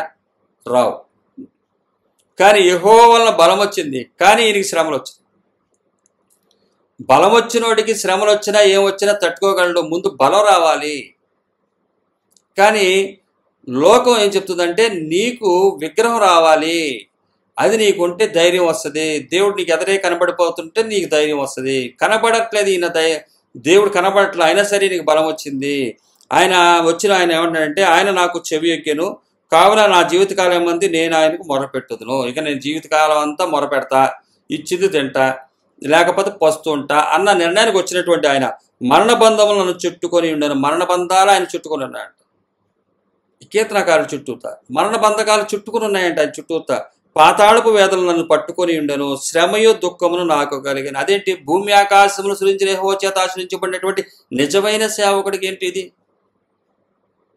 ఈయన కూడా చెప్పొచ్చు కదా, నాకు కూడా ఒక విగ్రహాన్ని అయ్యా నేను పెట్టుకుంటాను. వాళ్ళు అడుగుతున్నారు కదా, ఏడయ్యా మీ దేవుడు ఏడు కనబడట్లేదు, మా దేవుడు కనబడుతున్నాడంటే, ఇదిగో మా దేవుడు కూడా కనబడుతున్నాడు, ఇదిగో నాకు బిల్డింగ్ ఇచ్చాడు, ఇదిగో నాకు ఆస్తులు ఇచ్చాడని నేను కూడా చూపించుకున్నాడు కదయ్యా, ఇవ్వచ్చు కదయ్యా అంటే, అవసరం లేదు నాన్న, నేను చెప్తున్నా కదా కొద్దిగా ఓపిక పట్టు అన్నాడు. కొద్దిగా ఓపిక అంటే ఎన్నాళ్ళు అయ్యా అంటే, ఒక 80 సంవత్సరాలు లేదా ఒక 100 సంవత్సరాలు. అవునా అయ్యా, 80 సంవత్సరాలు 100 సంవత్సరాలు అంటే నీకు ఇదిగా ఉందయ్యా, ఏంటి నాన్న ఎంత ఎన్నాళ్ళు తిరిగి వస్తాయి? నేను నీతో పాటు ఉంటా కదా, ప్రతిదీ వాక్యంలో నీకు చెప్తా కదా, నా ఆత్మ నీకు తోడుగా ఉంటుంది కదా, ఇంక నీకేంటి కావాల్సింది? నువ్వు కుంగిపోతున్నప్పుడు నేను వస్తా కదా, నిన్ను బలపరుస్తా కదా. నువ్వు కుంగిపోకుండా ఏమవ్వకుండా నువ్వు ఒక విగ్రహాన్ని పెట్టుకుంటే నేను ఎందుకు వస్తాను నీ దగ్గరికి? ఇప్పుడు కృప అంటే ఏంటంటే, మనం బాధలు ఇబ్బందులు ఉంటే దేవుడు వస్తాడు. అదే డబ్బులని పెట్టుకుంటే అవి వస్తాయి, అవి వచ్చి మన ఆదరిస్తాయి. అదే అవి లేవనుకో దేవుడు ఆదరిస్తాడు. నేను చెప్తున్నాడు కదా, హెబ్రీయులకు రాసిన పత్రిక 13వ అధ్యాయము 5వ వచనం, ధనాపేక్ష లేని వారే మీకు కలిగిన వాటితో తృప్తి పొందిండుడి, నిన్ను ఏమాత్రమును విడువను, నిన్ను ఎన్నడును ఎడబాయను అని ఆయనే చెప్పాను కదా. మీరు ధనాపేక్ష లేని వారే మీకు కలిగిన వాటితో తృప్తి పొంది ఉండుడి, నిన్ను ఏమాత్రమును విడువను, నిన్ను ఎన్నడును ఎడబాయనని ఆయనే చెప్పాను కదా. ఎక్కడ చెప్పాడు? యెహోషువ 1:6లో. అక్కడ వచనాన్ని ఇక్కడ తీసుకొచ్చి పెడుతున్నాడు. అక్కడ ఉన్నటువంటి వచనాన్ని, పాత నిబంధన గ్రంథంలో ఉన్న వచనాన్ని గుర్తు చేస్తున్నాడు. ఇప్పుడుగా చెప్పింది ఇది. హెబ్రీయులకు రాసిన పత్రిక యేసుక్రీస్తు వారు తదనంతరం 70 సంవత్సరాలప్పుడు ఇంచుమించుగా రాసి ఉంటారు. ఈ మాట యెహోషువ విషయంలో క్రీస్తు పూర్వం 1500 సంవత్సరాల క్రితం చెప్పిన మాట. శరీరాశీర్వాదాలు పొందుకున్నటువంటి వారితో నిన్ను విడవనరా ఎడబాయనరా, ధనాపేక్ష లేకుండా మీరు వాళ్ళని ఉండమన్నట్టే. ఇక్కడ మనకి చెప్తున్నాడు, ధనాపేక్ష లేకుండా మీకు కలిగిన వాటితో తృప్తి కలిగి ఉండండి, అలాగే నిన్ను విడవను ఏమాత్రం ఎడబాయని అంటున్నాడు, నీతో పాటు ఉంటానంటున్నాడు. అంటే నువ్వు శ్రమ పడితే నీతో పాటు ఉంటాడు అని ఇక్కడ క్లియర్గా చెప్పాడు ఆయన. భూమి ఆకాశాలను సృజించిన యెహోవా నేను మీతో ఉంటా. నేను మీతో ఉన్నప్పుడు మిమ్మల్ని ఎవడేం చేస్తాడు? ఎవరు వచ్చి మిమ్మల్ని ఏం చేస్తారు అన్నప్పుడు ఆయన అది నమ్మాడు. నిజమైన సేవకుడు అంటే ఈయన.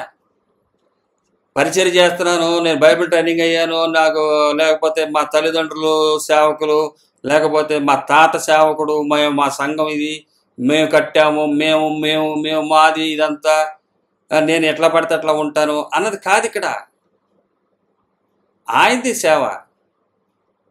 ఆయన ఇప్పుడు తండ్రి అయిన దేవుడు సేవకుడు ఎలాంటి వాడినా వదలమని చెప్పే ఈయన వదలమని చెప్తున్నప్పుడు మనం వదిలితే ఆయన సేవకులు అవుతాం. అదే వదలట్లేదంటే ఏంటి? ఇంకోటి సేవకులనే అర్థం.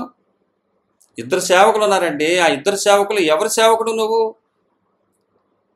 దేవునికా సిరికా?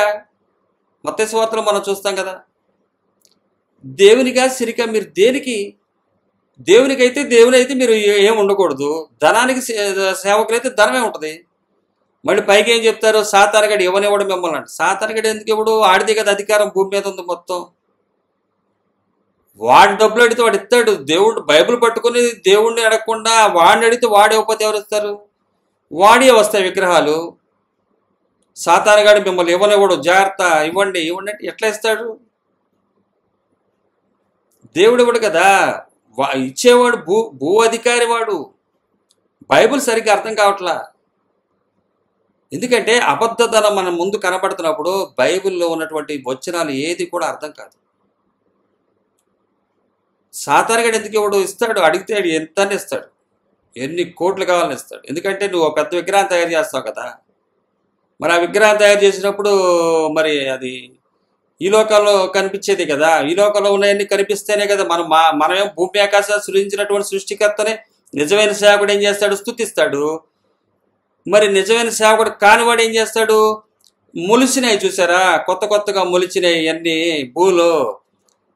మనం చూసినట్లయితే పెద్ద పెద్ద టవర్స్, ఇదివరకు అమెరికాలో 2 టవర్స్ ఉంటాయి, తర్వాత ఇప్పుడేమో బుర్జ్ ఖలీఫా అని ఏదో ఉంది కదా దుబాయ్లో, ఈ టవర్స్ ఉంటాయి కదా. ఇవన్నీ ఎట్లా వచ్చినాయి? ఈ లోక సంపదతో పెరిగినాయి, అవన్నీ మొలిచినాయి, అవన్నీ వచ్చినాయి. వాటిలన్నిటిని చూసి ఏంటంట, కొన్నాళ్ళ వరకు స్తుతిస్తారంట, తర్వాత ఏం చేస్తారంట, ఇక మౌనమేనంట. అంటే అవి మాకు వచ్చినాయి, ఇవి మాకు వచ్చినాయి అని చెప్తారు, తర్వాత వచ్చేసరికి ఏం ఉండదు. ఈ కీర్తనకారుడు చూశారు, నిజమైన సేవకుడు ఏం చేశాడు? ఇక్కడ బలం వచ్చింది. యెహోవా మొదటి వచనం, 116 కీర్తన మొదటి వచనం, యెహోవా నా మొర నా విన్నపమును ఆలకించున్నాడు, కాగా నేను ఆయన ప్రేమించుచున్నాను. చాలా సంతోషంగానే ప్రారంభించాడు. ఆయన నాకు చెవి ఎగ్గెను, నా మాట విన్నాడు, నా ప్రార్థన ఆలకించాడు. అంటే ఏం చెవి ఎగ్గుంటాడు? ఏమని చెవి ఎగ్గుంటాడంటే, అయ్యా నాకు ఆస్తి లేకపోయినా పర్వాలేదు, నువ్వు నా తోడు ఉన్నాయంటే సరే ఉంటానన్నాడు.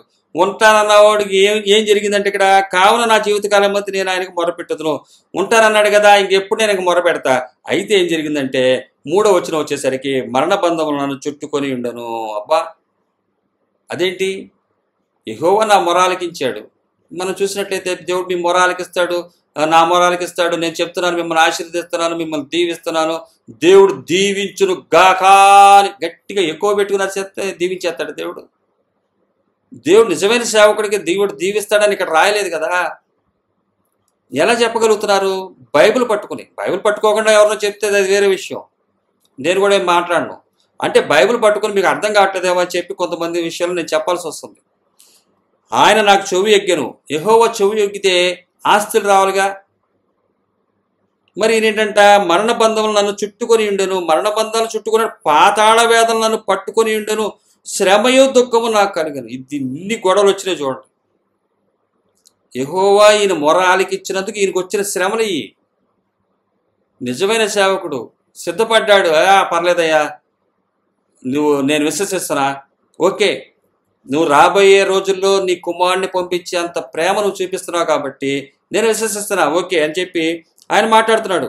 అయితే ఆయన అంటున్నాడు, మరణ బంధములు నన్ను చుట్టుకొని ఉండెను, పాతాళపు వేదనలు నన్ను పట్టుకొని ఉండెను, శ్రమయు దుఃఖమును నాకు కలిగెను. 4వ వచనం, అప్పుడు యెహోవా దయచేసి నా ప్రాణమును విడిపింపుము, యెహోవా నామమును బట్టి నేను మొర్రపెట్టి తిని. యెహోవా దయచేసి నా ప్రాణమును విడిపింపుమని అంటే ఈయనతో పాటే ఉన్నాడు ఆయన. నిన్ను విడవను ఎడబాయను అన్నాడు కదా. ఈ చుట్టుకొని ఉన్నాయి. అయ్యా తట్టుకోలేకపోతున్నానయ్యా అంటే సర్లే అని చెప్పి ఆయన విడిపింపును అని యెహోవాను బట్టి మొర్రపెట్టెను. అయ్యా శాశ్వతంగా ఇంకా ఎప్పుడు కనపడకూడదు, వెళ్ళిపోవాలి, గద్దిస్తున్నాను అని ఒక్క మాట చెప్పయ్యా అన్నా మొర్రపెట్టాడు ఆయన. వీటిని విడిపింపు అయ్యా అంటే జయాన్ని ఇవ్వయ్యా అని అర్థం. విడిపించు అయ్యా అంటే జయాన్ని, జయించగల శక్తిని ఇవ్వంటే ఇస్తాను. విశ్వసించావు కదా, ఇస్తా, జయించటానికి ఇస్తా. నేను కొన్ని సంవత్సరాల క్రితం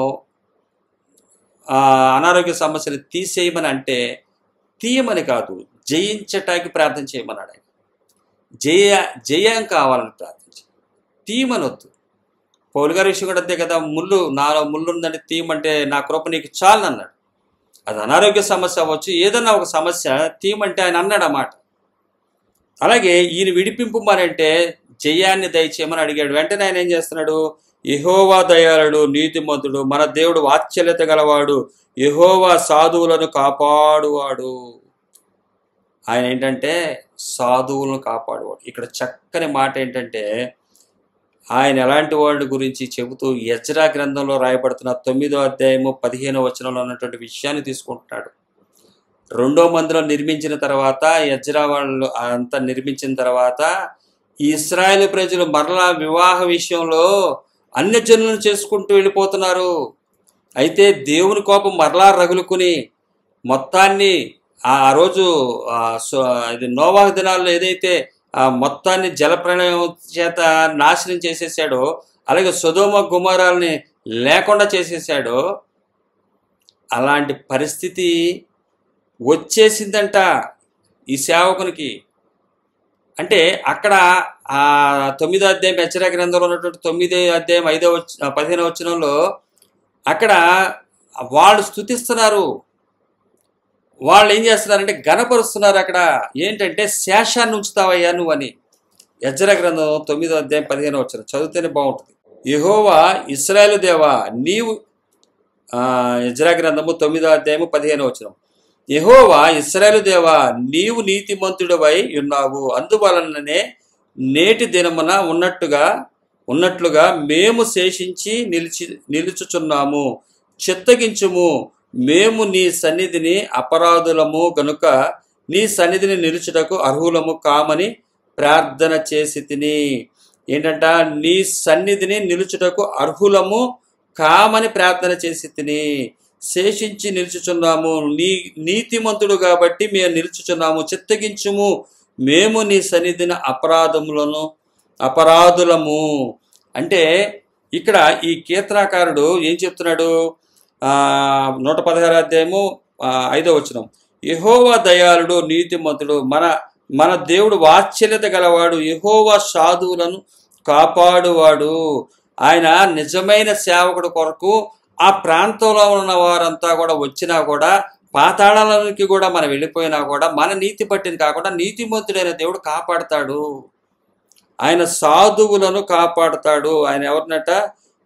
దేవుడు యెహోవా సాధువులను కాపాడువాడు. సాధువులు అంటే ఇక వారి జీవితంలో ఏమి ఉండవు.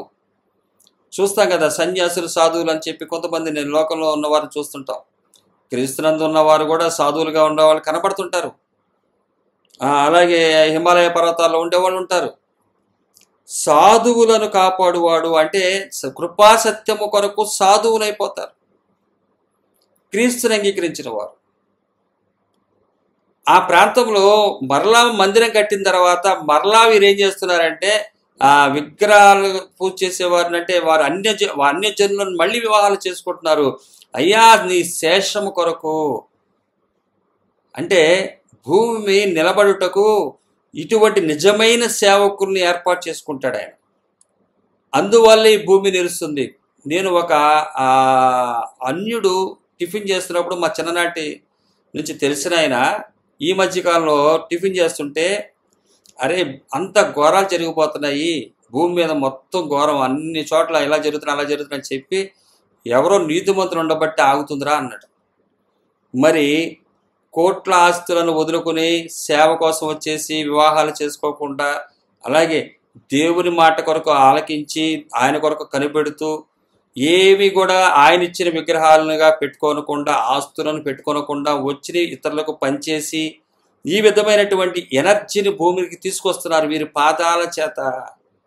వీరి పాదాల నడక చేత భూమికి ఏం జరుగుతుందంటే ఇంకా నాశనం రాకుండా ఆగింది అని ఇక్కడ ఈ కీర్తనాకారుడు చెప్తున్నాడు. అక్కడ విషయాన్ని గుర్తు చేస్తున్నాడు. యెహోవా నీవు దయాళుడవు, నీతిమంతుడవు, మాతో పాటు ఉన్న వారితో పాటు ఈ భూమిని కూడా నువ్వు తీసేస్తావు.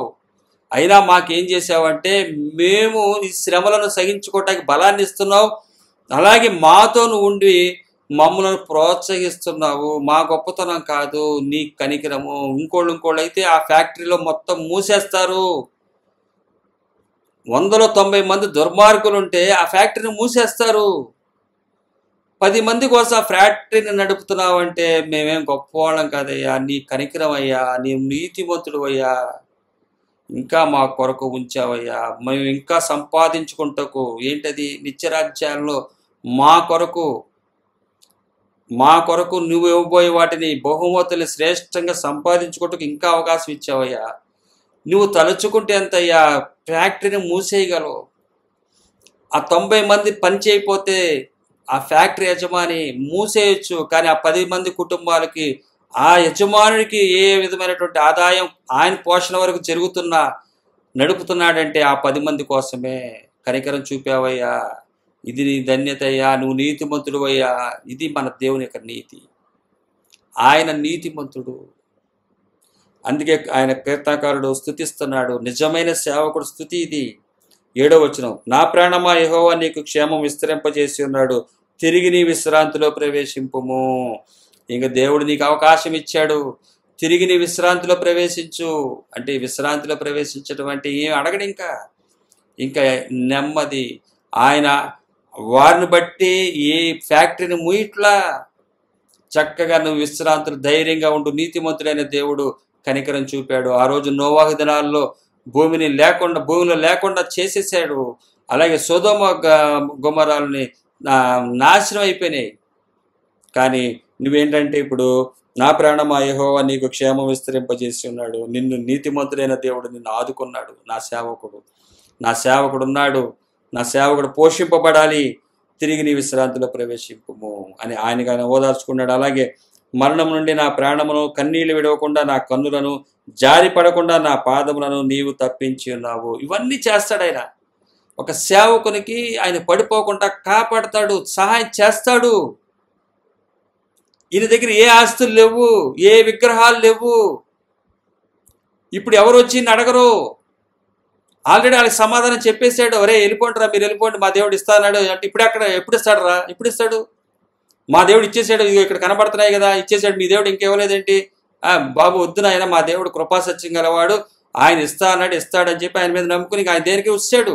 ఇప్పుడు ఈ దగ్గర ఏ ఆస్తులు లేవు బలాన్ని ఇవ్వటానికి, ఏ ప్రజలు లేరు బలాన్ని ఇవ్వటానికి. ఒక దేవునితో సేవకునికి ఉన్నటువంటి సంబంధం చూడండి. ఆ సేవకుని ఎలా బలపరిచి నడుపుతున్నాడు చూడండి. మరణం నుండి నా ప్రాణమును, కన్నీళ్లు విడవకుండా నా కన్నులను, జారి పడకుండా నా పాదములను నీవు తప్పించి ఉన్నావు. పైన ఏం చెప్పాడు? శ్రమయో దుఃఖము నాకు కలిగిన అన్నాడు. ఇక్కడేమంటున్నాడు? నా ప్రాణమును మరణం నుండి నా ప్రాణమును, కన్నీళ్లు విడవకుండా నా కన్నులను, జారి పడకుండా నా పాదములను నీవు తప్పించి ఉన్నావు. ఎంత శ్రేష్టమైనటువంటి జీవితం ఈ సేవకునికి వస్తుంది. ఒక సృష్టికర్త మనలను వెంబడిస్తున్నప్పుడు వాటిలో వచ్చే ఆ థ్రిల్లింగే వేరు. భయపడిపోతారు, ముందు అందులోకి వెళ్ళటాకే భయపడిపోతారు. ఈరోజు చూడండి, ఏదైనా వాక్యం చెబుదాం అంటే భయపడిపోతారు. అమ్మ నువ్వు దించేస్తారు. ఎవరో అన్యులు కాదు, ఇదివరకు అన్యులు భయపడేవాళ్ళు, ఇప్పుడు క్రైస్తవులు భయపడుతున్నారు. సమ్మగా ఉంది, చక్కగా ఉంది, ఆయన చెప్తున్న సోది వాక్యాలు అన్నింటినీ చక్కగా చెవుళ్ళు గిర్ర తిరుగుతున్నాయి. హ్యాపీ. సినిమాల్లో కూడా రావట్లే కామెడీ, సరదాగా ఉంది. అసలు ఇంకేం చెప్పొద్దు, సత్యం చెప్తే సత్యం ఏంటి అంటున్నారు. ఒక ఆర్టికల్ సత్యం అంటే ఏంటంటారు నన్ను. పెద్ద వయసు ఆవిడి, 75 సంవత్సరాలు ఉంటాయి. సత్యం అంటే ఏంటంట. చర్చికి వచ్చేవాళ్ళు సత్యం అంటే తెలీదు, కృపాసత్యం అంటే తెలీదు. సత్యం అంటే తెలియపోతే అబద్ధాలు ఆడుకుంటూ బతుకుతున్నారు. అబద్ధం సాతాంది కదా. అబద్ధానికి జనకుడు సాతాన్ అని చెప్పి యోహాను సువార్త రాస్తుంది కదా, 8:44 వచ్చిన ఉంది కదా. అబద్ధానికి జనకుడు వాడు. ఈరోజు అబద్ధం ఆడుతున్నారంటే సాతాన్ యొక్క సంతానమే కదా. అబ్బో మీరు అబద్ధాలు ఆడరండి అంటే మిగతా వాళ్ళు ఆడతారనే అర్థం. మీరు ఆడతారనే, మీరు అబద్ధాలు ఆడరండి. ఏంటిది? మనం వచ్చింది సత్యవంతుడైన దేవుని దగ్గరికి వచ్చి అబద్ధాలు మాట్లాడరంటే మాట్లాడరు. ఎక్కడ నిరూపించాలి కదా. అబద్ధాలు ఎక్కడ మాట్లాడాం? అబద్ధమైన ఏమున్నాయి? అబద్ధమైన వాటిని చూపించి ఏం చెప్తున్నాం మనం? చెప్పాడు యేసుక్రీస్తు వారు, ఇట్లాంటి అపహాసకులు మీ ప్రవక్తలను కూడా అపహసించారంట. మత్తయి సువార్తలో రాయబడుతుంది 5వ అధ్యాయము 12వ వచనంలో. వారు మీకు ముందున్న వారిని కూడా ఇట్లాగే అపహసించారు. అబ్బో మీరు గొప్పోళ్ళండి, మేము పిచ్చోళ్ళం అండి. ఎవరు చెప్పారు? అందరికి శ్రేష్టమైన జీవితాన్ని ఇచ్చాడు. కోరుకోట్ల. అబద్ధానికి జనకుడు అపవాది. వాడు మాటలు మాట్లాడి వాడితో స్నేహం చేసుకుంటే వచ్చేది అబద్ధ ధనమే, అబద్ధ విగ్రహాలే, ఆస్తులే. భౌతికంగా కనబడే ఎవరికి వారు ఏర్పాటు చేసుకుంది. యేసుక్రీస్తు విగ్రహం కూడా దీని కిందే వస్తుంది. అది ఒక విగ్రహం కిందే వస్తుంది. యేసుక్రీస్తు విగ్రహం పెట్టినా కూడా ఇక్కడ తప్పే. క్రిస్టియానిటీల గురించి మాట్లాడుతారు. క్రైస్తవుని అంగీకరించిన వారు బిల్డింగులు, పొలాలు, ఈ సంఘాలు, పెద్ద పెద్ద మందిరాలు, ఇవన్నీ కూడా ఏంటంటే నా సంఘం నేను కట్టుకున్నా, ఇవన్నీ కూడా ఏంటంటే విగ్రహాలే. వీటిని బట్టి చెప్పేది కాదు. నిజమైన సేవకుడు ఆయన నాకు తోడై ఉన్నాడు. అక్కడ దుఃఖం కలిగింది ఎక్కడ 3వ వచనంలో. కానీ ఆయన ఏం చేశాడంటే, మరణము నుండి నా ప్రాణమును, కన్నీళ్లు విడవకుండా నా కన్నులను, జారి పడకుండా నా పాదములను తప్పించి ఉన్నావు. కృపా సత్యమును వెంబడిస్తున్న వారు. అలాగే 9వ వచనం, సజీవులున్న దేశంలో యెహోవా సన్నిధిని నేను కాలము గడుపుదును. నేను అలాగూ మాటలాడి నమ్మిక ఉంచి తిని, నేను మిగుల బాధపడిన వాడను, నేను తొందరపడిన వాడనై. ఏమంటున్నాడు ఈయన? సజీవుల దేశంలో యెహోవా సన్నిధిని నేను కాలం గడుపుదును. అంటే మరణించారు చాలామంది, విశ్వసించి మరణించారు, సత్యాన్ని అనుసరించి మరణించారు. మోషే ఏం చేశాడు? ఆయన కూడా అబ్రాహాం గారు పునాదులు కలిగిన పట్టణం మీద దృష్టి పెట్టాడు. హెబ్రీ రాసిన పత్రిక 11వ అధ్యాయంలో విశ్వాస వీరులు ఉన్నారు. ఈ కీర్తనాకారుడు రాసే ముందుకి అబ్రాహాం గారి చరిత్ర, ఇస్సాకు, యాకోబు గారు, అలాగే మోషే గారు, వీళ్ళందరి చరిత్ర ఈయనకి తెలుసు. వారితో పాటు నేను ఉంటానంటున్నాడు. సజీవులైన దేశములలో యెహోవా సన్నిధిని నేను కాలము గడుపుదును. నేను అలాగూ మాటలాడి నమ్మిక ఉంచి తిని, నేను మిగిల బాధపడిన వాడను. నేను అలాగ నమ్మి ఉన్నాను. అసలైతే నేను ఏ మనుషుడు కూడా, నేను తొందరపడిన వాడనే, ఏ మనుషుడును నమ్మదగిన వాడు కాడనుకొంటిని. అసలు ఏ మనుషుడు కూడా నమ్మదగిన వాడు కాడనుకొంటిని. ఈయన ఈ కీర్తనాకారుడు నేను ఉంటాను, అలాగే నేను తొందరపడిన వాడిని ఏ మనుషుడు కూడా నమ్మదగిన వాడు కాడనుకుంటుని. నేను అసలు కాదనుకున్నా, కానీ కృపాసత్యముగా రాబోతున్న ఒక మనిషి ఉన్నాడు. హల్లెలూయా! ఆయన యేసుక్రీస్తు వారు. ఆ ఒక్కడిని నమ్ముకోండి అని రాబోయే రోజుల క్రొత్త నిబంధన అది. ఇంకెక్కడ సేవకులు ఉండరు. నేనైనా ఏ సేవకుడైనా కూడా నేను చెప్పింది ప్రామాణికం కాదు, బైబిల్ చెప్పిందే ప్రామాణికం. పరలోకం నుంచి ఒక దేవదూత చెప్పిన మీరు వినొద్దని చెప్తున్నాడు పౌలు గారు గలతీయులకు రాసిన పత్రిక 1:8 వచనంలో. మీరు యేసుక్రీస్తు వారు చెప్పింది తప్ప. పౌలు గారు ఏమంటాడు? నేను క్రీస్తుని పోలి నడుచుకుంటున్నా కాబట్టి మీరు నన్ను పోలి నడుచుకోండి అంటాడు. కొరింథీయులకు రాసిన మొదటి పత్రిక 11వ అధ్యాయంలో. కొరింథీయులకు రాసిన మొదటి పత్రిక 11వ అధ్యాయం 1వ వచనంలో ఆ పౌలు గారే గలతీయులకు రాస్తూ ఉంటున్నాడు. 1వ అధ్యాయము 8వ వచనంలో గలతీయులకు రాసిన పత్రికలో, నేను వచ్చి మళ్ళీ చెప్పినా ఇది కాదు ఇంకోటి బ్రదర్ అని నేను అన్నా కూడా ఈలోపు నేను మారిపోయి ఉంటా కదా. అందుకని నా మాట కూడా నమ్మద్దు. దేవదూత, పరలోక రాజ్యం నుంచి వచ్చి దేవదూత చెప్పిన వినొద్దు. రాబోయే రోజుల్లో ఒక సేవకుడు, ఒక మనిషి వస్తున్నాడు. అసలు నేను నా జీవితంలో ఒక్క మనిషి కూడా నమ్మకస్తుడు కాదనుకున్నాను అంటున్నాడు ఈ కీర్తనకారుడు.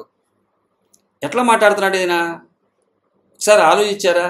ఏ మనుషుని కూడా నమ్మటానికి వీల్లేదు అనుకున్నానయ్యా అంటున్నాడు. ఏ మనుషుడును నమ్మదగిన వాడు కాడనుకుంటుని, నేను తొందరపడిన వాడనై. నేనేంటంట? తొందరపడిన వాడిని. అసలు ఏ మనుషుడు కూడా నేను అసలు నమ్మదగిన వాడు కాడనుకుంటున్నాను అన్నాడు. రోమీయులకు రాసిన పత్రిక 3వ అధ్యాయం 4వ వచనంలో చూసినట్లయితే, నీ మాటలలో నీవు నీతిమంతుడుగా తీర్చబడినట్లు, నీవు వ్యాజ్యమాడినప్పుడు గెలుచున్నట్లు అని వ్రాయబడిన ప్రకారము ప్రతి మనుషుడును అబద్ధికుడగును గాని దేవుడు సత్యవంతుడు కాక తీరడు. ప్రతి మనిషి కూడా అబద్ధికుడుగానే ఉంటాడు కానీ దేవుడు సత్యవంతుడు కాక తీరడు. నేను తొందరపడి అనుకున్నానంటాడు కీర్తనకారుడు. 1000 సంవత్సరాల ముందు కృపాసత్యమునకు అర్థం కాకముందు అనుకున్నానయ్యా, నీ కృపాసత్యమున గురించి యెహోవా దేవా నువ్వు చెబితే, నీ కుమారుడు గురించి చెబితే, నీ కుమారుడు ఒక శరీరాన్ని ధరించుకుని రాబోతున్నాడు. అసలు నేను ఈ భూమి మీద ఉన్న వాళ్ళు చూస్తే అసలు ఏ మనుషుడు కూడా నేను నమ్మదగిన వాడు కాడనుకుంటుని, కానీ దేవుడు ప్రతి మనుషుడును అబద్ధికుడగును కానీ దేవుడు సత్యవంతుడు కాక తీరడు. రోమీయులకు రాసిన పత్రిక 3వ అధ్యాయం 4లో కనబడుతుంది. ఈయన అనుకున్నాడంటే కీర్తనకారుడు అసలు ఏ మనుషుడు కూడా అసలు ఏంటిది, ఎవరు కూడా నమ్మకంగా నమ్మడానికి వీలు లేదు అనుకున్నాడంటే. కానీ ఒక మనిషి ఉన్నాడు. ఈరోజు ప్రతి సేవకుని మీరు నమ్మనవసరం లేదు. ఈవెన్ నన్నైనా ఎవరిని నమ్మనవసరంలా. బైబుల్ ఇప్పుడు మీకు తెలియపరిచేది నిజమైన సేవకుని యొక్క లక్షణాలు. ఈ లక్షణాలను మీకు చెప్పి నేను చేసుకోకపోతే మొదట నష్టపోయేది నేనే. ఇంత సమయాన్ని వెచ్చించి ఇంత వాక్యాన్ని ధ్యానించి నేను నా జీవితంలో అన్వయించుకోకుండా చెబితే ఎట్లా? అదే చెప్పేది. బైబిల్ ట్రైనింగ్ అయ్యామని చెప్పి బైబిల్ ట్రైనింగ్ తీసుకుని బైబిల్ వాక్యాలు చెప్పకుండా మరలా లోకానికి వెళ్ళిపోతే ఎలా కుదురుతుంది? మొదట ఆత్మానుసారంగా బైబిల్ నేను నేర్చుకుంటానని చెప్పి బైబిల్ నేర్చుకుని తర్వాత శరీరానుసారంగా వెళ్ళిపోతున్నారు. వెళ్ళకూడదని గలతీలో రాస్తున్నటువంటి మాట పౌలు గారు గలతీ ప్రాంతంలో సంఘానికి చెప్తున్నాడు. మరలా మీరు అలా వెళ్ళకూడదని. ఇప్పుడు డాక్టర్ చదివాడండి, డాక్టర్ చదివిన వచ్చిన ఆయన ఏం చేయాలి? హాస్పిటల్ పెట్టుకోవాలి, పెద్ద హాస్పిటల్ పెట్టుకుని అనారోగ్య సమస్యలకి ఉన్న పరిష్కారం చేయాలి. పరిష్కారం చేయకుండా వచ్చిన వాళ్ళందరినీ మత్తు మంది ఇచ్చి వచ్చి జోబులు డబ్బులు లాక్కుంటుంటే ఎట్లా ఉంటుంది? ఆయన చదువుకున్న చదువు ఎంఎస్ చదివి డబ్బులు నువ్వు స్వస్థత ఇచ్చిన తర్వాత నీకు వస్తాయి కదా, అవి వచ్చే వరకు కూడా ఆగలేనంటే. ఇదివరకు కొన్ని రియల్ ఎస్టేట్ కంపెనీలు ఉన్నాయి, నాకు తెలిసి ఒక 30 సంవత్సరాల క్రితం మంచి మంచి వెంచర్లు వేసేవాళ్ళు. కానీ అందులో ఉన్నటువంటి సభ్యులే ప్రతి ఓటు డబ్బులు ఎత్తుకెళ్ళిపోవడం మొదలు పెట్టేసరికి ఆయన కూడా ఆ స్థలాలు అమ్ముకుంటే బోల్డ్ డబ్బులు వస్తాయి, అంతకన్నా తక్కువ డబ్బులతో ఎట్టిపోయాడు. కోట్లు వచ్చేదాన్ని లక్షలతో తీసుకుని పోయి జైల్లో కూర్చుంటాడు ఈ రోజుకి కూడా. అరే అంత అవసరం ఉంది? ఎంఎస్ చదివి మంచి ఒక ప్రాక్టీస్ పెట్టుకుని ఇంకా సంపాదించుకోకుండా ఆ వృత్తిని చేసుకుంటూ బ్రతకాలి కదా. రావట్లేదు, వచ్చిన వాళ్ళు వచ్చినట్టుగా ఒకేసారి నిలువు దోపిడీ చేసేద్దాం అని అనుకుంటే ఆ నిలువు దోపిడీ అన్నాడు జరుగుతుంది. ఏం జరుగుతుందిరా ఈయనేంటి ఎంతగా పెరిగాడని చెప్పి ఒకరోజు గవర్నమెంట్ పరీక్షిస్తుంది కదా, అధికారులు చూస్తారు కదా. అలాగే దేవుని అధికారులు కూడా ఉన్నారు కదా, దేవుడు కూడా అధికారులు పెట్టాడు కదా. బైబిల్ ట్రైనింగ్ వచ్చి బైబిల్లో ఉన్నటువంటి విషయానికి సేవకుడుగా ఉన్నటువంటి విషయాల్ని ఇవి తమ జీవితాల్లో అన్వయించుకోకుండా ఎలా కుదురుతుంది? ఈ సేవకుడు ఏమంటున్నాడు? నేను అసలు ఏ మనిషిని కూడా నమ్మదగిన వాడు కాననుకున్నానయ్యా, నువ్వు నీ కుమారుడు చూపించావు, ఆ కుమారుడు చూస్తే ఆయన సత్యవంతుడు అంటే ఎవరు? ఆయన సత్యాన్ని ఏదైతే చూపించాడో అది దాని ప్రకారం నేను చూస్తున్నానయ్యా, నేను విశ్వసిస్తున్నానయ్యా, జరగబోయే దాని గురించి ఎందుకులే మనకని ఊరుకోలేనా. ఆయన వస్తాడు, తర్వాత విమోచిస్తాడు, ఎన్ని సంవత్సరాలు ఉంటాడో తెలియదు, ఇవన్నీ మనకెందుకు అనుకోవాలి ఈ నిజమైన సేవకుడు. అలాగే మనం కూడా విశ్వాస జీవితంలో రాకడ వస్తుందంట, అదంట, ఇది వదులుకుంటే ఏమవుద్దు అన్న బెంగ పడిన అవసరం లేదు. మీరు అలాంటప్పుడు బైబిల్ ట్రైనింగ్కి వెళ్ళిన అవసరం లేదు. ఆ డాక్టర్ అలా చదువుకోని అవసరం లేదు. ఇంకో పని చేసుకున్నా ఆయన పోషించబడతాడు. ఎంఎస్ చదివి దాన్ని సరిగ్గా సద్వినియోగం చేసుకోకపోతే ఎలాగో, బైబిల్ దగ్గరికి వచ్చి బైబిల్ని విశ్వసించకపోతే అదే ప్రాబ్లం వస్తుంది. అందుకని ఇక్కడ 1000 సంవత్సరాల ముందున్న సేవకుడిని మనకు చూపిస్తున్నాడు ఇక్కడ దేవుడు. మన కోసే రాయబడింది ఇది. పాత నిబంధనలో సముద్రాన్ని పాయలు చేశాడు, నీ జీవితంలో దిగిపోయి పాయలు చేసేస్తాడు, నీ సమస్యలు అటోటి ఇటోటి ఫుట్బాల్ ఆడతాడు దేవుడు అని చెప్తూ కాదు. ఇది ఉన్నాయి పాత నిబంధన గ్రంథంలో, ఇవి కూడా ఉన్నాయి. మనం చూసే నమ్మలేకపోతున్నాం, చూడక నమ్మిన వారు ఇంకా ధన్యులంటే వీళ్లే. యేసుక్రీస్తు వారి భూమి మీదకి వచ్చి చూస్తున్నామంటే దగ్గర నుండి చూడటం కాదు. పౌలు గారు ఏమంటాడు గలతీల్లో? మీ కళ్ళ ముందు ప్రత్యక్షంగా కనుపరచబడ్డాడు అంటాడు. అంటే వాళ్ళు యెరూషలేములో జరుగుతున్న విషయాలు గలతీ ప్రాంతం వాళ్ళు వచ్చి చూడలా. ఈయన చెప్పిన విధానాన్ని బట్టి జరిగిన విషయాన్ని చెప్పాడు, కళ్ళకి కట్టినట్టుగా చూపించాడు. మనకు కూడా కళ్ళకు కట్టినట్టుగా బైబిల్ చదువుతుంటే అర్థమవుతుంది. 2025 సంవత్సరాల క్రితం యేసుక్రీస్తు వారిని ఏ విధంగా హింసించారో, ఏ విధంగా ఆయన్ని శ్రమ పెట్టారో, ఏ విధమైనటువంటి విషయాలు చేశారో కనపడతాయి ఇక్కడ. ఊరికి ఆషామాషిగా పరిశుద్ధాత్మ రాయించలేదు. ఈ బైబిల్ గ్రంథాన్ని అన్యులు సరిగ్గా అర్థం చేసుకుంటే వారు చెప్పే స్థుతులు ఉంటాయి. వారికి ఇంత మట్టికి ఇటువంటి గ్రంథం తెలియదు. వారికి ఎక్కడా వారు తెలుసుకోవడానికి ముందే మాకు అయ్యి వచ్చినాయి, మాకు ఇవి వచ్చినాయి అని చెప్పి మీ విగ్రహాలు చూపిస్తుంటే వాళ్ళు ఎందుకు వచ్చింది లేరా బాబు, వీళ్ళది కూడా విగ్రహ ఆరాధన కదా, మాది కూడా అదే కదా అని వెళ్ళిపోతున్నారు వాళ్ళు. ఎవరి వల్ల? మీ వల్లే కదా నా నామానికి చెడ్డ పేరు వస్తుంది అంటాడు ఆయన. మీ వల్లే కదా, ఎన్నుకున్నాను, పిలిచాను, పరలోకరాజు పిలుపు కొరకు పిలిచాను రా మీరంటే మళ్ళీ వెళ్ళి లోకానికి వెళ్ళి సెటిల్ అయిపోతే ఎట్లాగా? అందుకనే అంటాడు ఆయన మత్తయి సువార్త 5వ అధ్యాయం, 6వ అధ్యాయం, 7వ అధ్యాయాల్లో మీ కంటిలో దూలాన్ని తీసుకుంటారా నాయన, మీరు తీసుకోండి. ఈ సేవకుడు కంటిలో దూలాన్ని తీసుకున్నాడు, తర్వాత సువార్త చెప్తాడు ఈ సేవకుడు. ఇక్కడ సువార్త ఉంది, పరలోకం ఉంది, ఇక్కడే అన్నీ. క్రీస్తు పూర్వం 1000 సంవత్సరాల ముందు జరిగినటువంటి విషయాలు ఏవి ఇక్కడ ప్రత్యక్షం కాకముందు విశ్వసించినటువంటి సేవకుడే ఈ విధంగా ఉంటే, అన్నీ చూసినటువంటి మనము, తడిమి చూసినటువంటి మనము, సాక్ష్యాలు, ఆధారాలు అన్నీ ఇచ్చాం.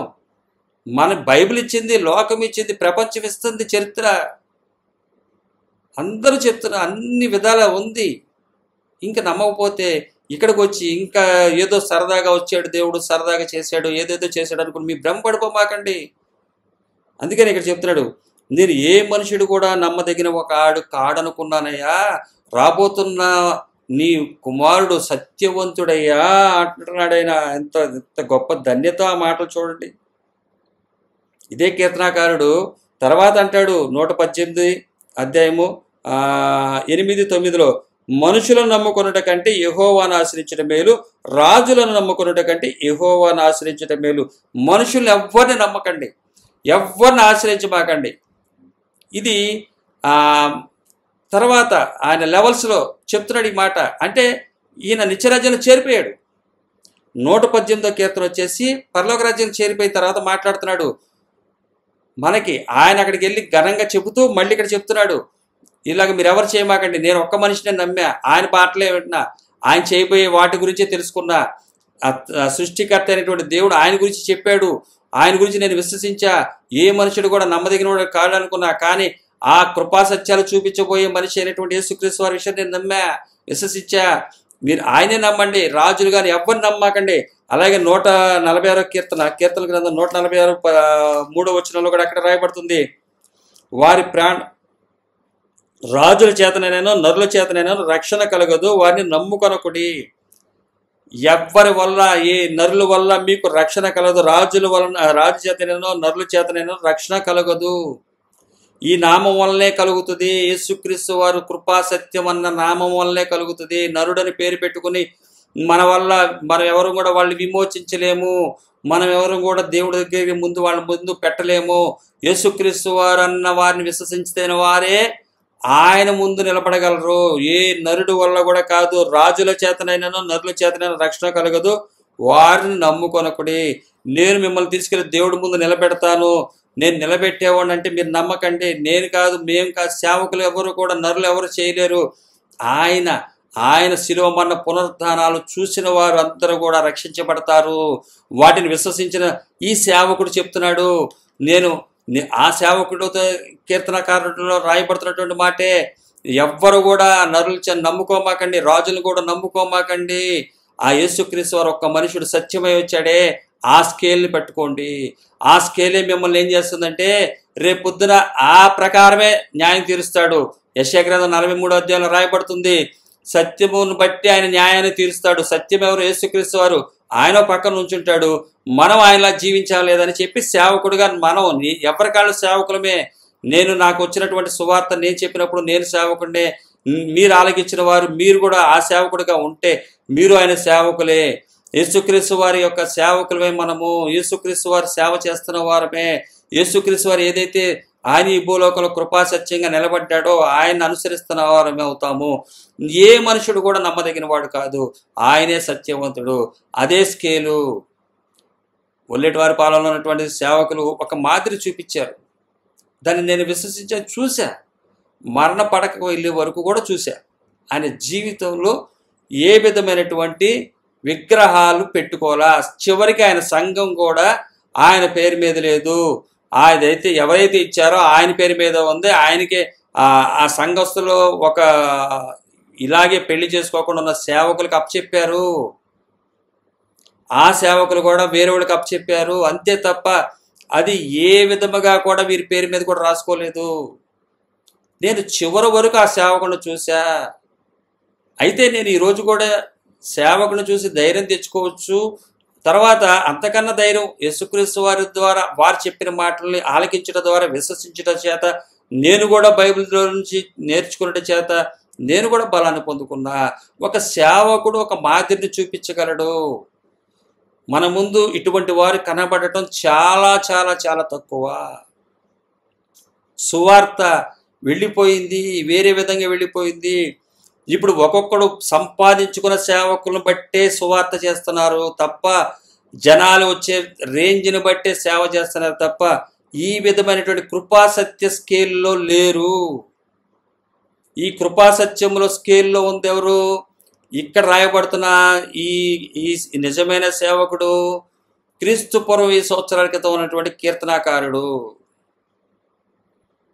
ఇది కోరా కుమారులు కానీ ఆసాపు కీర్తన కానీ ఎవరిదన్నా అవ్వచ్చు, కానీ ఇక్కడ ఎవరు అనేది పలానాన్ని రాయలేదు. కానీ ఇక్కడ చూసినట్లయితే ఎక్కడ రాయబడలేదు.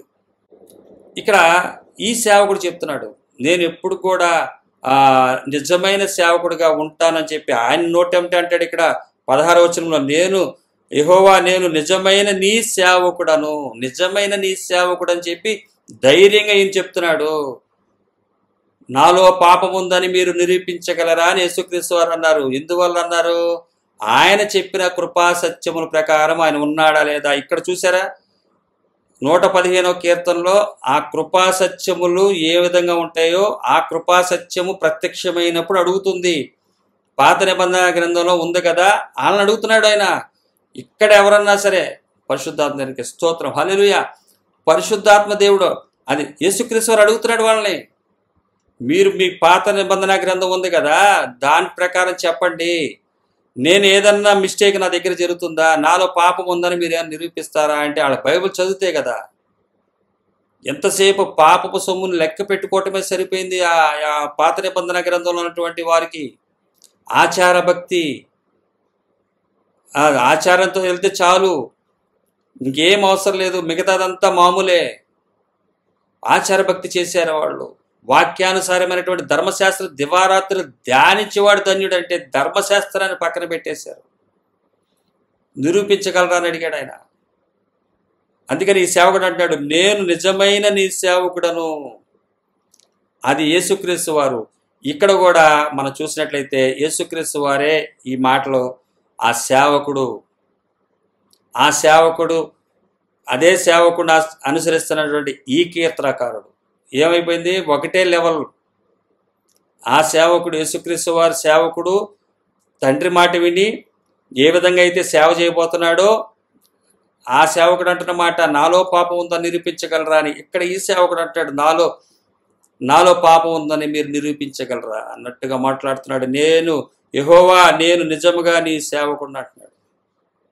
అక్కడ చెప్తున్నాడు. ఆయన ఏమనుకున్నాడంటే, ఏ మనుషుడు కూడా నమ్మదగిన వాడు కాడనుకున్నానయ్యా అంటే ఆయన తండ్రి యేసుక్రీస్తు వారు సత్యవంతుడు కాక తీరడని మనం అక్కడ చూసాము. అలాగే 12వ వచనము 116వ అధ్యాయము కీర్తన గ్రంథం 12వ వచనం, యెహోవా నాకు చేసిన ఉపకారములన్నిటికీ నేను ఆయనకేమి చెల్లించుదును, రక్షణ పాత్రను చేతపుచ్చుకొని యెహోవా నామమున ప్రార్థన చేసేదను, యెహోవాకు నా మొక్కుబడులు చెల్లించేదను, ఆయన ప్రజలందరి ఎదుటనే చెల్లించేదను, యెహోవా భక్తుల మరణము ఆయన దృష్టికి విలువగలది. యెహోవా మరణం ఏంటంట, ఆయన దృష్టికి విలువగలది. ఇది మరణానికి ఎందుకు మాట్లాడుతున్నాడు? అదే కదా మనకు ఇంపార్టెంట్. వాహనం అదే కదా వచ్చి తీసుకెళ్ళేది. అది విలువగలదంట. యేసుక్రీస్తు వారు మరణానికి వెళ్ళబోయే ముందు ఒక స్త్రీ మంచి అత్తర బొట్టుని తీసుకొచ్చి విలువగలది తీసుకొచ్చి కాళ్ళకి రాస్తుంది. ఆ సందర్భం గుర్తొచ్చింది నాకు. అది ఎందుకు, పేదలకి ఇవ్వచ్చు కదా ఆ ధనాన్ని అంటాడు. పక్కనున్న సంచి పెట్టుకున్నటువంటి యూదా ఇస్కరియోతు, పేదలు ఎప్పుడు మీ దగ్గర ఉంటారు, వాళ్ళ సంగతి మీరు చూసుకోండి, ఇవి శ్రేష్టమైంది చేసేనట్టు. అలాగే యెహోవా భక్తుల మరణము ఆయన దృష్టికి విలువ కలిగినది. ఈ వాక్యాన్ని నేను ఈ రోజు నాకు అర్థమైంది. అంటే ఈ సిద్ధపడుతున్నటువంటి ఈ వాక్యాన్ని 2-3 రోజుల్లో ఇది నాకు ఇప్పుడు అర్థమైంది. యెహోవా భక్తుల మరణం ఆయన దృష్టికి విలువ కలిగింది. నిజమైన సేవకుడి యొక్క సేవకుడు ఏంటి, మళ్ళీ ఇక్కడ సేవకుడు పిల్లలు ఉన్నారు. ఇక్కడ 13వ వచనం 115వ అధ్యాయము 13వ వచనము, సేవకుని ఏంటంట, పిన్నలనేమి పెద్దలనేమి తనయందు భయభక్తులు గలవారిని యెహోవా ఆశీర్వదించును. పిన్నలు మీ పిల్లలు, ఈ సేవకుడికి ఉన్నటువంటి తల్లిదండ్రులు, వీళ్ళందరిని కూడా ఏమవుతారు, ఆశీర్వదించబడతారు. మరి ఆయన సొమ్ము తింటారు కదా, ఆ తండ్రి సంపాదన పిల్లలు, ఆ తండ్రి సత్యంతో ఉన్నటువంటి ఆ తండ్రి సంపాదన ఆయన తల్లిదండ్రులు, వృద్ధాప్యంలో ఉన్న తల్లిదండ్రులే కానీ, మరి వారందరినీ కూడా నేను కాపాడుతాను, నేను రక్షిస్తాను అంటున్నాడు. మరి ఈరోజు నేను విన్సెంట్ పాలయ్య గారు మంచి ఉద్యోగాన్ని వదిలేసుకుని సేవ చేస్తున్నారు. వారి నాన్నగారు మంచి ఉద్యోగం చేసి ఇంకా అంతకన్నా మంచి ఉద్యోగం వచ్చేదంట. అయ్యా నాన్నగారితో చెప్పా, అయ్యా మీ అబ్బాయి ఉద్యోగం రిజైన్ చేశాడు కానీ లేకపోతే మీరు హ్యాపీగా బతికేవాళ్ళు అంటే ఆయన అన్నారు, అయ్యా అంతకన్నా మంచి ఉద్యోగం మా నాన్నకు మిస్ అయిందయ్యా, లేదా ఇంక ఇట్లా కూడా కాదు ఇంకా బాగుండేవాళ్ళం అని చెప్పారు. ఆశ్చర్యపోయా. ఇప్పుడు వాళ్ళ నాన్నగారు గవర్నమెంట్ ఇచ్చే పెన్షన్ తోటి సేవలు వచ్చి చిన్న చిన్న కొద్దిగా అమౌంట్ తోటి ఏ రోజుకు ఆ రోజు తింటూ బతుకుతున్నారు వారు. ఇక్కడ రాస్తున్నాడు, పిల్లలనేమి పెద్దలనేమి తనేందు భయభక్తులు గలవారిని యెహోవా ఆశీర్వదించును. ఇప్పుడు ఆ తండ్రి గారిని ఈ కుమారుడు మంచి ఉద్యోగం ఉంటే ఈ పాస్టర్ గారు గ్రాండ్గా చూసేవాళ్ళు, ఆయనకు ఒక కారు కూడా ఇచ్చేవాళ్ళు, పెద్ద కారు ఒకటి కొనిపెట్టేవాళ్ళు. అంటే అయ్యగారు మీరు బాధపడమాకంటే ఆ పాస్టర్ గారే చెప్తున్నారు, మా నాన్నగారే పెద్ద కోటేశ్వరుడు అయ్యేవాడు, నేనేంటి మా చిన్నతనంలోనే అయిపోయేవాళ్ళం, అలాంటి దాన్ని వదులుకున్న వాళ్ళం మేము అని.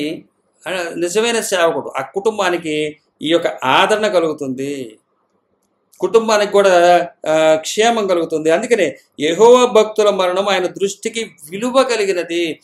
ఆ సేవకుడే కాదు, ఆ సేవకుని కుటుంబంలో ఉన్నవారు ఎవరు మరణించినా అది విలువే. నా కుమార్తె ప్రభు మహిమలోకి వెళ్ళినప్పుడు నేను ఆ దేవుని వాక్యం ఎంతో నన్ను బలపరుస్తుంది. ఈ సేవకుడు ఏ విధంగా అయితే ఆయన ఏమంటున్నాడు, మరణ బంధములు నన్ను చుట్టుకొని ఉండెను, పాతాళ వేదలు నన్ను పట్టుకొని ఉండెను, శ్రమయు దుఃఖములు నాకు కలిగెను. ఈ విధమైనటువంటి స్థితిలో ఉన్నవాడిని ఆయన ఏం చేస్తున్నాడంట, యెహోవా దయాళుడు నీతిమంతుడు, మన దేవుడు ఆశ్చర్యత గలవాడు, యెహోవా సాధువులను కాపాడువాడు. ఈ మధ్యలో ఆయన ఉన్నటువంటి స్థితిని మార్పు చేశాడు. అంటే ఈ కుటుంబంలో నుంచి పెద్దలన్నా పిల్లలన్నా ఏదన్నా దీన్ని రాజ్యంలోనికి చేరుండొచ్చేమో అన్న ఆలోచన నాకు, ఆ భక్తుల మరణం విలువగలదని నా కుమార్తె గుర్తు రావటం.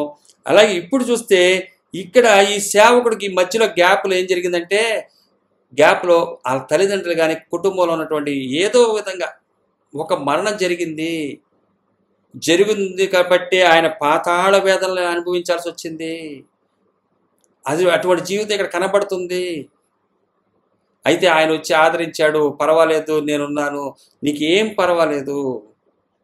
అయితే సాధువులను ఆయన ఆదరిస్తాడు, సాధువులను ఆయన ఏం చేస్తాడంటే కాపాడువాడు. అందుకని యెహోవా భక్తుల మరణం ఆయన దృష్టికి విలువ కలిగినది. నా కుమార్తెను ఒక మంచి పెద్ద విజయవాడలోనే నెంబర్ 1 అంటే బాగా ట్రీట్మెంట్ చేయగల హాస్పిటల్లో జాయిన్ చేయగల కెపాసిటీ నా దగ్గర లేదు, నా దగ్గర అంత డబ్బు లేదు. వాస్తవంగా మా కుమార్తెను హాస్పిటల్ తీసుకెళ్తున్నప్పుడు 3,000 రూపాయలే ఉన్నాయి. ఇరుగు పొరుగు వారు, స్నేహితులు, బంధువులు అందరూ వచ్చి, అన్యులైనా సరే దేవుని విశ్వసించిన వారైనా ఇస్తామని చెప్పొచ్చారు. హాస్పిటల్ ఉన్నప్పుడే నేను అనుకున్నా, నాకు యేసుక్రీస్తు వారికి పాదాలకి ఆ అత్తరు రాసిన సందర్భం గుర్తొచ్చింది. ఆ పెద్ద హాస్పిటల్లో నా కుమార్తె ఉండటం చూస్తే, అయ్యా నీ భక్తుల మరణం ఇంత విలువ కలదా, నీ భక్తుల కొరకు నువ్వు ఇంత ఇదిగా చేస్తావా? నిజంగా మా దగ్గర ఏ స్థితి లేని సమయంలో ఒక నిజమైన సేవకుడిగా బ్రతకాలని ఉంటూ వెళుతున్నటువంటి స్థితిలో, ఆ స్థితిలో ఉన్నప్పుడు ఆయన ఇచ్చిన ఆదరణ నిజంగా తట్టుకోలేనటువంటి పరిస్థితి. కానీ ముందు నుంచి బలపరుస్తూ, బలం ఇచ్చినటువంటి వాక్కు చేత బలపరచబడుతూ వెళుతూ ఉన్నప్పుడు, బలాన్ని తెచ్చుకున్నప్పుడు, ఆయన మాటలు వింటున్నప్పుడు యెహోవా నా విన్నపమును ఆలకించున్నాడు, కాగా నేను ఆయనను ప్రేమించుచున్నాను అన్నాడు. అక్కడేమో యెహోవా బలము నా బలం అన్నాడు.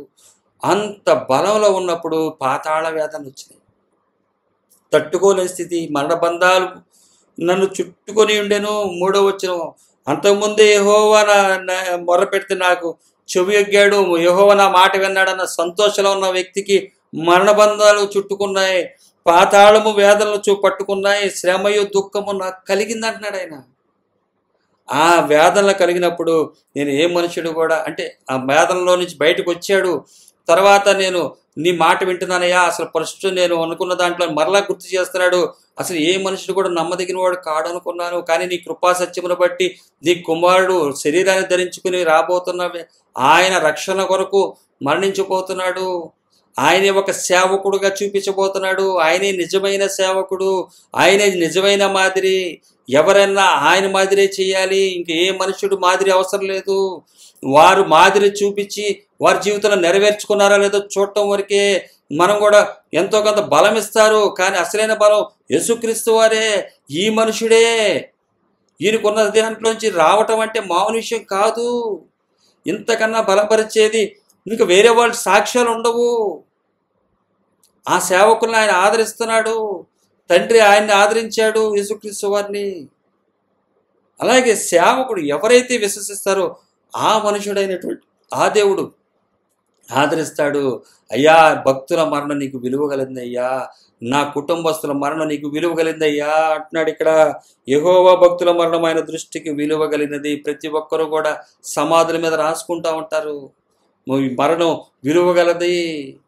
యెహోవా భక్తుల మరణం విలువ గలదంటే విగ్రహాలు పెట్టుకుని మరణించిన వారిది కాదు అని మీరు గ్రహించండి. విగ్రహాలు పెట్టుకున్న వారు కాదు ఇక్కడ ఉంది నిజమైన సేవకుడు, నిజమైన సేవకుని కుటుంబం. ఏ విగ్రహాన్ని చూపించకుండా నిలబడినటువంటి కుటుంబం ఇక్కడ.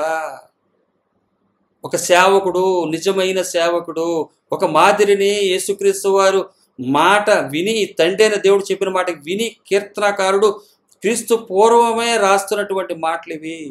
పరిశుద్ధాత్మ దేవుడు రాయించిన మాటలు, మనల్ని బలపరచటకు, మన ధైర్యపరచటకు. ఆయనే నమ్మకంగా ఉంటే మీకు నా కుమారుడే మీ ప్రత్యక్షపరచబడ్డాడు, మీ కళ్ళ ముందు ఆయన మీకు ప్రదర్శించబడ్డాడు. మన బైబిల్ చదువుతుంటే ప్రదర్శించబడతాడు ఆయన. ఆయన జరిగిన కార్యాలు మనకు అర్థమవుతాయి. సినిమాల్లో ఉన్నాయి కదా, చాలా సినిమాలు మనం చూసి ఉన్నాము. ఏం జరిగిందో అన్నది చిత్రీకరించారు కదా. చిత్రీకరించిన దానికన్నా బైబిల్ ఇంకా చక్కగా మనకు చూపిస్తుంది. ఆయన అంటున్నాడు, అయా, యెహోవా భక్తుల మరణం ఆయన దృష్టికి విలువ కలిగినది. ఇటువంటి సేవకుల మరణం ఆయనకి దృష్టికి విలువ కలిగినది. ఇంత విలువ మనకిస్తున్నాడో చూడండి.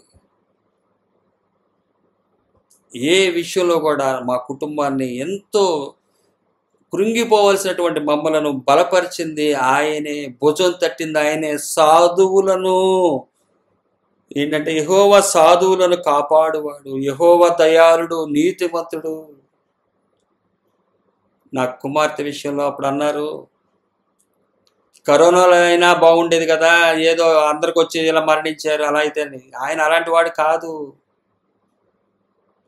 లోకంలో ఎవరికి లేదండి శ్రమ, మనకేనేంటి, అందరికీ ఉన్నాయి కదా, అందరికీ ఉంటాయి. కానీ క్రైస్తవుడు కొన్ని తెచ్చుకుంటాడు, వదిలి తెచ్చుకుంటాడు, విశ్వసించి తెచ్చుకుంటాడు. అటువంటిది క్రైస్తవ నిజమైన సేవకుని యొక్క నిర్ణయం. ఇక్కడ చూసారా, ఈ సేవకుడు జీవితంలో జరిగిన మరణాన్ని కూడా ఆయన ఏం చెప్తున్నాడంటే, అయ్యా, నువ్వు మా మరణ స్థితిలో నువ్వు మాకు ఆదరించావు అని ఈ సేవకుడు చెప్పుకోగలటకు సాక్ష్యం ఉందని మనం గుర్తుపట్టచ్చు. ఎందువల్ల అంటే నా జీవితంలో, మా కుటుంబ జీవితంలో, మా కుమార్తె విషయంలో ఎంత విలువగా మా బంధువులు, స్నేహితులు, దైవజనులు, కుటుంబస్తులు అందరూ కూడా ఏ విధంగా వచ్చి భుజం తట్టి దేవుడు ఆదరించిన ఆదరణ తర్వాత వారు కూడా వచ్చి ప్రోత్సహించి సహాయ సహకారాలు అందించారు. వారు ఏ విషయంలోనూ కూడా ఇబ్బంది లేకుండా మేమే చూసుకుంటాం అన్నారు. ఏమీ లేని నా దగ్గర చూసుకుంటా అన్నారు. అప్పుడు అనిపించింది, అయ్యా, నీ భక్తుల మరణం విలువగలదు. ఆయనందు విశ్వసించండి. ఏడుస్తూ విత్తుతున్నాం, తర్వాత సంతోష గానాలతో కోస్తాం. విశ్వసించండి. ఏ ఆధారం లేకుండా చూడొచ్చు. చెబితే నమ్మిన సేవకుడు ఇక్కడ చూపిస్తున్నా. చెబితే నమ్మిన సేవకులు ఇంకెలా ఉన్నారో తెలుసా మీకు? యేసుక్రీస్తు వారు చెప్పిన తర్వాత సేవకులు ఏ విధంగా ఉన్నారు? కొత్త నిబంధనలు ఉన్నాయి. పౌలు గారు చూశారు కదా, వదిలేశాడు. జక్కయ్య, స్టీఫెన్, ఇలాగా బర్నబా, ఉరిమిడివాడు, ఇలాగా ఉన్నారు. ఈ పాత నిబంధన గ్రంథంలో ఈ సేవకుడు మరుగై ఉన్నటువంటి సేవకుడు. హల్లెలూయా. మరుగైన సేవ చేయాలి. గొప్ప గొప్ప సేవలు కాదు కోరుకునేది దేవుడు. గొప్ప గొప్ప ధనాంతో ప్రజలతో కోరుకునేది కాదు సేవ. ఒక్క సేవకుడు, మరుగై ఉన్నటువంటి సేవకుడు. ఈ సేవకుడు నాకు తెలీదు, ఆ కనికరం చొప్పున నాకు తెలియజేశాడు. ఈ సేవకుడి గురించి నాకు తెలియదు. అక్టోబర్ 22వ తారీఖున కృపా సత్యం ఉంది. ఏంటి ఇక్కడ 115 అధ్యాయము కీర్తనలో కృపా సత్యం ఇక్కడ యేసుక్రీస్తు వారు ఎందుకు వచ్చాడు అన్న మాట నాకు పట్టించుకున్నాడు. ఎందుకు వచ్చాడు ఇక్కడ రాసేసాను అక్కడ, డైరీలో రాసుకున్నా, దీన్ని మనం స్టడీ చేయాలని. తర్వాత 5 రోజులకి 10 రోజులకి స్టడీ చేసి వదిలేసా.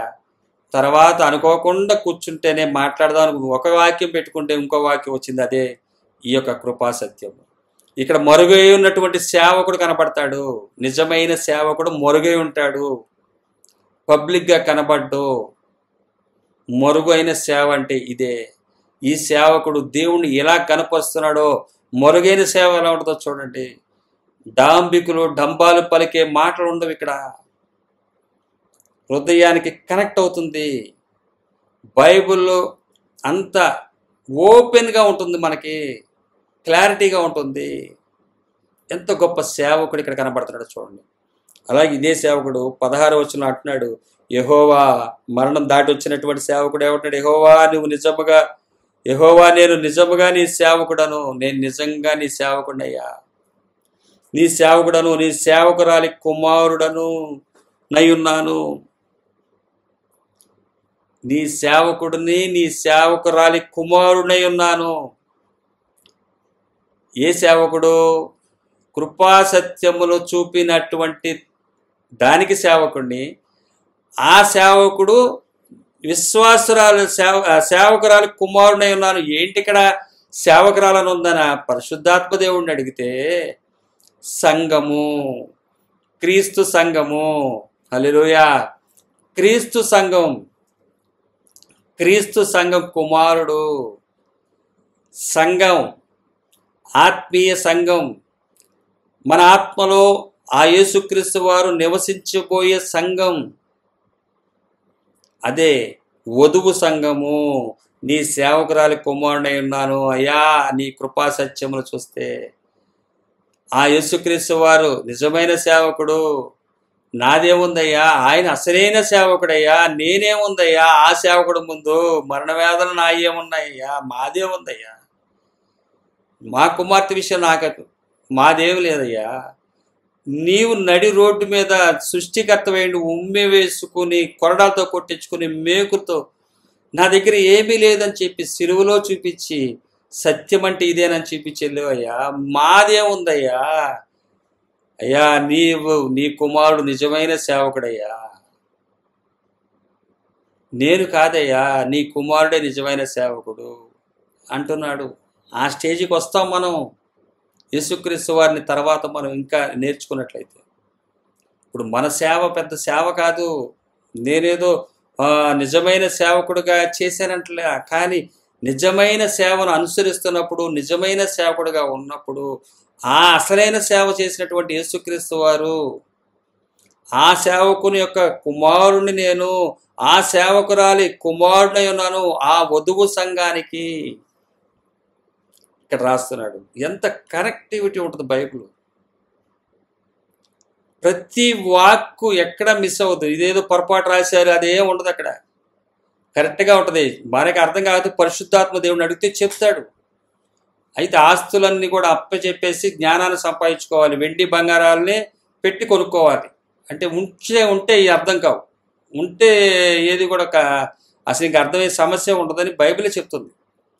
17వ వచనము, నేను నీకు కృతజ్ఞతార్పణ నర్పించేదను, యెహోవా నామమున ప్రార్థన చేసేదను, ఆయన ప్రజలందరి ఎదుటను యెహోవా మందిరపు ఆవరణంలోను యెరూషలేమా నీ మధ్యను. నేనేం చేస్తానంటే ఆవరణలో, నీ మందిర ఆవరణలో, నీ యెరూషలేమా నీ మధ్యను. ఎంత కూడా క్రొత్త నిబంధనలో ఉన్నటువంటి మన ఆరాధన ఇది ఆయన చేసేస్తున్నాడు అక్కడ. ఆయన పాత నిబంధనలో ఉన్నటువంటి బలి అర్పణలు ఉన్నాయి, లేవికాండం 7:12 ఇవన్నీ కూడా ఉన్నాయి.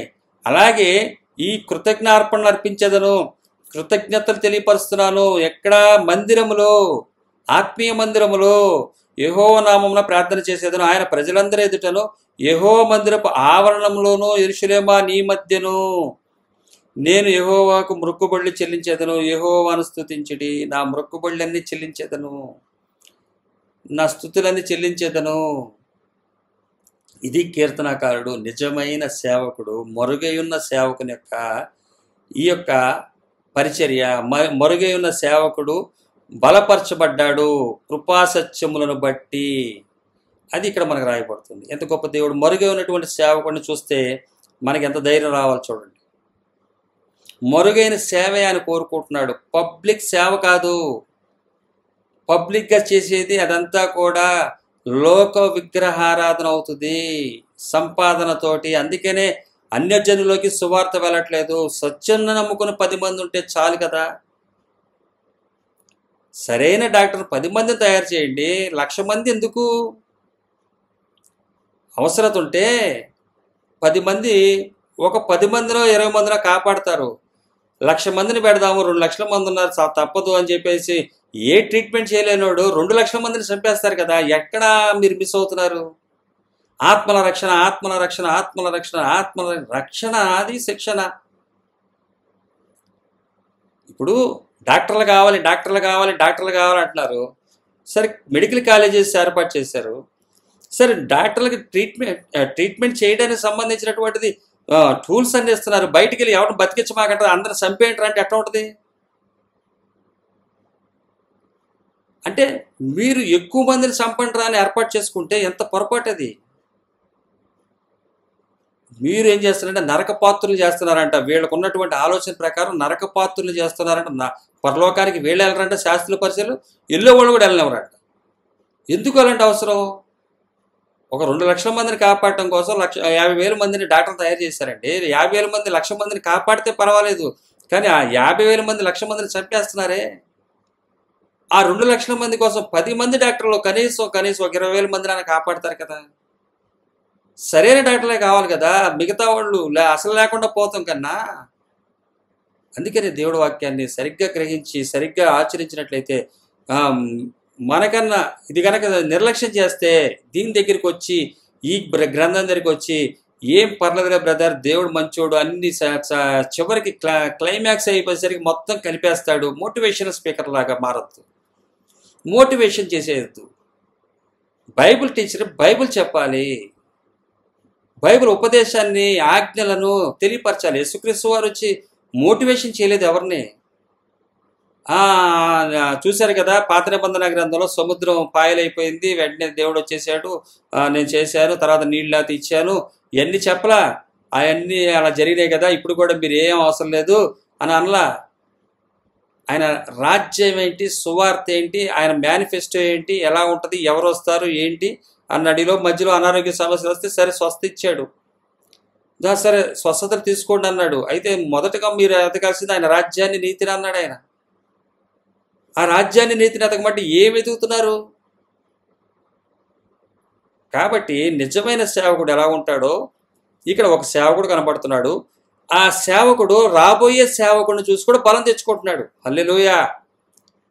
ఆ రాబోయే సేవకుడు, ఇప్పుడున్న సేవకుల్లో ఆ పాత నిబంధన గ్రంథంలో క్రీస్తుపూర్వం 1000 సంవత్సరాల ముందు ఉన్నటువంటి సేవకుల కన్నా శ్రేష్టమైనటువంటి సేవకుడు రాబోతున్నాడు. ఆ శ్రేష్టమైనటువంటి సేవకుడు రాబోతున్నాడు. ఆ సేవకుడు నా కుమారుడే. ఆయన మాట్లాడతాడు, నడుస్తాడు, చేతులు ఉంటాయి, కాళ్ళు ఉంటాయి, రాబోతున్నాడు. భూమి ఆకాశం సూచించిన సృష్టికర్తనే. నువ్వు సత్యాన్ని, కృపా సత్యాన్ని నువ్వు వెంబడించు, రాబోయే ఆయన్ని చూసి వెంబడించు. తర్వాత నువ్వు నిత్య స్తుతి ఉంటుంది, ఇక నిత్య స్తుతిస్తూనే ఉంటారు మీరు. కొన్ని స్తుతులు ఆగిపోతాయి, వాటికి 60, 70, మహా అయితే 80 సంవత్సరాల వరకే ఉంటాయి. కనబడే విగ్రహాలు చూసి, ఆస్తులను చూసి చెప్పే స్థుతులు. నిత్యస్థుతి ఉంది, నిత్యస్థుతి. ఆ నిత్యస్థుతి ఎలా ఉంటుందో నా కుమారుడు సేవకుడికి వచ్చి చూపించబోతున్నాడు అంటే, ఈ సేవకుడు విశ్వసించాడు. ఈ సేవకుడికి కొన్ని ఏర్పడినటువంటి మరణాన్ని కూడా ఆ సేవకుడు పొందే మరణాన్ని చూసి ధైర్యాన్ని తెచ్చేసుకున్నాడు. ఈ విధమైనటువంటి మరుగైనటువంటి సేవకుడు ఈరోజు ఒక సేవకుడు కనపడుతున్నాడు. ఏమి చూడనటువంటి 1000 సంవత్సరాల క్రీస్తుపూర్వం ఉన్నటువంటి సేవకుడు కనబడుతున్నాడు. ఆ సేవకుడు రాబోతున్న సేవకుడైనటువంటి యేసుక్రీస్తు వారు తండ్రి మాటిని చేయబోతున్న కార్యాన్ని చూసి బలపడుతూ ఆయన విషయాల్లో కృతజ్ఞతలు తెలియపరుస్తున్నాడు. రాబోయే విషయాల గురించి కూడా కృతజ్ఞత తెలియపరుస్తున్నాడు. చేసిన దానికి మనం ఎంత కృతజ్ఞత కలిగి జీవించాలి. కాబట్టి ఈ సేవకుడు అజ్ఞాతంలో ఉన్నట్టు, అంటే మరుగైన ఈ సేవకుడు రాబోయే యేసుక్రీస్తు వారిని చూస్తూ తన యొక్క జీవితాన్ని ఆయన కృపాసత్యంలో నడిపించుకున్నాడు. కృపాసత్యాన్ని చూపించిన యేసుక్రీస్తు వారు ఈరోజు కృపాసత్యం అంటే ఏంటో నేర్చుకుని అది మన జీవితంలో మన కంట్లో ఉన్న దూలాన్ని తీసుకుని ఎదుటివారి కంట్లో నలుసులు తీయడానికి ప్రయత్నం చేస్తే వారే ఆ నలుసులు తీసినప్పుడు ఓహో ఇది తప్ప. మా పాస్టర్ గారు మా చర్చికి సంబంధించి స్థలాలు కొంటుంటే ఆయన దగ్గర డబ్బులు ఉన్నాయి.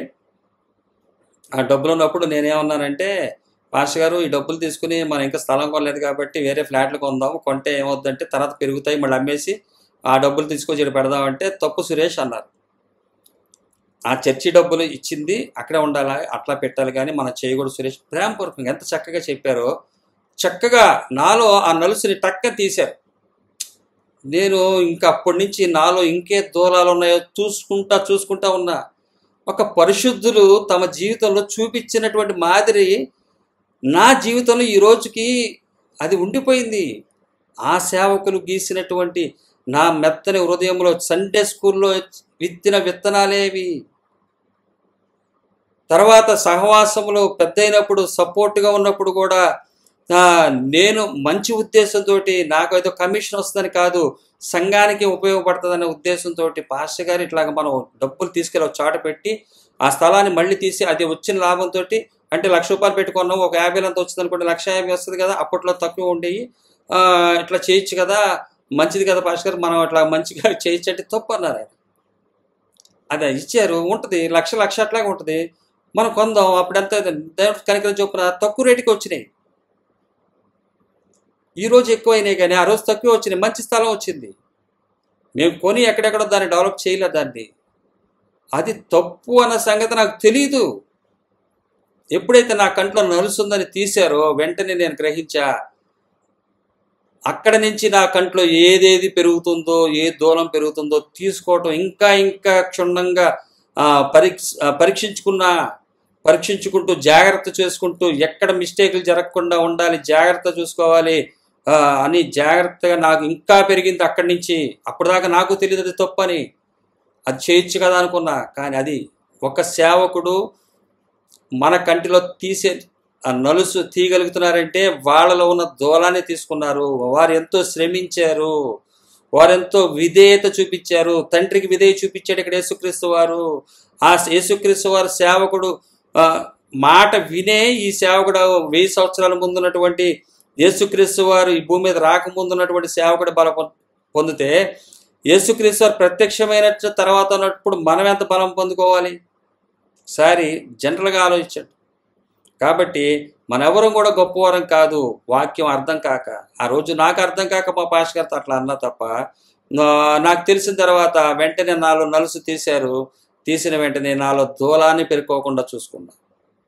అలాగే ఈ సేవకుడు, ప్రతి సేవకులు కూడా తమ జీవితాల్లో ఉన్నటువంటి దూలాన్ని తీసుకుని శ్రమిస్తూ, దేవుని కొరకు, నిత్యరాజ్యం కొరకు వేచి ఉంటూ, సత్యము కొరకు జీవిస్తూ, కృపా సత్యములను వెంబడిస్తూ, యేసుక్రీస్తు వారు సిలువ వృధా కాకుండా చేయాలని పౌలు గారు చెప్తాడు. ఆయన సిలువ మరణాలు వృధా అయిపోకూడదు. ఆయన చూపించినటువంటి మార్గం ఇది సజీవముగా నేటికి కూడా ఉంది. అంటే ఇటువంటి అజ్ఞాతమైనటువంటి సేవకులు ఉన్నారు కాబట్టే ఇంకా ఆ సేవ మనం ఈరోజు సత్య సువార్తను, కృపా సత్య సువార్తను వినగలుగుతున్నాం, వారి జీవితాల్లో చూడగలుగుతున్నాం. ఆయన చేసినటువంటి కార్యము ఎప్పటికీ కూడా అది ఊరికే అవ్వదు. ఆయన వర్షాన్ని ఇచ్చాడా, అది గ్యారెంటీగా ఫలాన్ని ఇస్తుందంతే. ఆయన చేసింది ఏది కూడా వృధా అయిపోదు, ఆయన చేస్తాడు. అయితే మనం ఏం చేస్తున్నాం అన్నది చూడాలి. మనము ఆయన మాట వింటున్నామా, ఆయన చెప్పినటువంటి దూలాల్ని తీసుకుంటున్నామా? చెప్పారు కదా, నీ కంట్లో ఏదో నలుసుందయ్యా అంటే తర్వాత నేను దూలాన్ని తీసుకోవటానికి ఇంకేముందని నేను ఎత్తుక్కోవాలి. ఇక్కడ చెప్పబడినటువంటి ఈ వాక్యంలో ఇంకా నాలో ఏ లోపాలు ఉన్నాయని చెప్పి ఇంకా నేను ఎత్తుక్కోవాలి. మీరు విన్నవారు కూడా ఇంకా ఎత్తుక్కోవాలి. అంత అవేర్నెస్తో ఉండాలి. అంత శ్రేష్టమైనది నిత్యరాజ్యము. ఎంతమంది ఎంత పెద్ద కోటేశ్వరుడైన 70-80 సంవత్సరాల తర్వాత ఉండరు, కానీ ఆ తర్వాత జీవితాన్ని చూపించేదే బైబుల్. అందుకే మనకి ఇవ్వబడింది. కాబట్టి భూమి ఆకాశంలో సృజించిన సృష్టికర్త చేత మనం ఆశ్రయించబడిన వారము. మన దేవుడు ఇప్పుడు కనబడడు, మన మరణానంతరమే ఆయన మనకు కనబడతాడు. ఆయన ఇవ్వబోయే బహుమతులు కనబడతాయి. ఆయన ఇచ్చే బహుమతులు, ఆశీర్వాదాలు స్వాస్యం. అది విగ్రహాలు కాదు, ఆస్తులు కాదు. కాబట్టి నిజమైన సేవకుడు యేసుక్రీస్తు వారు, మరుగైన సేవకుడు ఈ కీర్తనకారుడు. నిజమైన సేవకుడిని వెంబడించి మాదిరి చూపించి నన్ను పోలి మీరు నడవండి చెప్పినటువంటి సేవకులు శిష్యులు పౌలు గారు. కాబట్టి దేవుడు తన కనికరం చెప్పిన మనతో మాట్లాడిన మాటలకు ఆయనకి సర్వగంతమైన చెందునుగాక. మత్తయి సువార్త 10వ అధ్యాయము 20వ వచనం చెప్తాడు, తండ్రి ఆత్మే మీలో ఉండి మాట్లాడతాడే తప్ప మాట్లాడేవారు మీరు కాదు, మాట్లాడేవారు మనము కాదు. తండ్రి ఆత్మ ఎంత ప్రేమ చూడండి. నన్ను బలపరిచింది అది మీతో షేర్ చేసుకోవటం తప్ప కొన్ని కఠినమైన మాటలు మధ్యలో వస్తుంటాయి. ఎందువల్లంటే యేసుక్రీస్తు వారు ఇంకా అంతకన్నా కఠినంగా చెప్పారు. కఠినమైన మాటలు రావడానికి కారణం ఏంటంటే ఖచ్చితంగా మనం నిత్యరాజ్యంలో ఉండాలని. ఇది ప్రేమపూర్వకంగానే యేసుక్రీస్తు వారు ఆ రోజు రోషం రావాలని చెప్పారు, పౌరుషం రావాలని చెప్పారు. మీరు ఆత్మానుసారంగా ప్రారంభించారే, మరి శరీరానుసారంగా వెళ్ళిపోతున్నారుగా. శరీరానుసారంగా వెళ్ళకూడదు అన్నది దేవుని వాక్యం తెలియపరుస్తుందో. యేసుక్రీస్తు వారికి పూర్వం 1000 సంవత్సరాల పూర్వం ఉన్నటువంటి మరుగై ఉన్నటువంటి ఒక సేవకుడిని మనం ఇక్కడ చూడగలిగినాం. 115లో నిజమైన దేవుడు ఒక్కడే, ఏకైక నిజమైన దేవుడు ఒక్కడే, ఆయన సేవకుడు ఒక్కడే. ఆ సేవకుని వెంబడించే వారిని సేవకుని కూడా చూసాము. అలాగే ఇవన్నీ కూడా దేవుడు తన కనికరం చెప్పిన మనతో మాట్లాడినందుకు ఆయనకి సర్వగంత మహిమ చెందునుగాక. యేసయ్యకి మహిమ చెందునుగాక. ఆమేన్.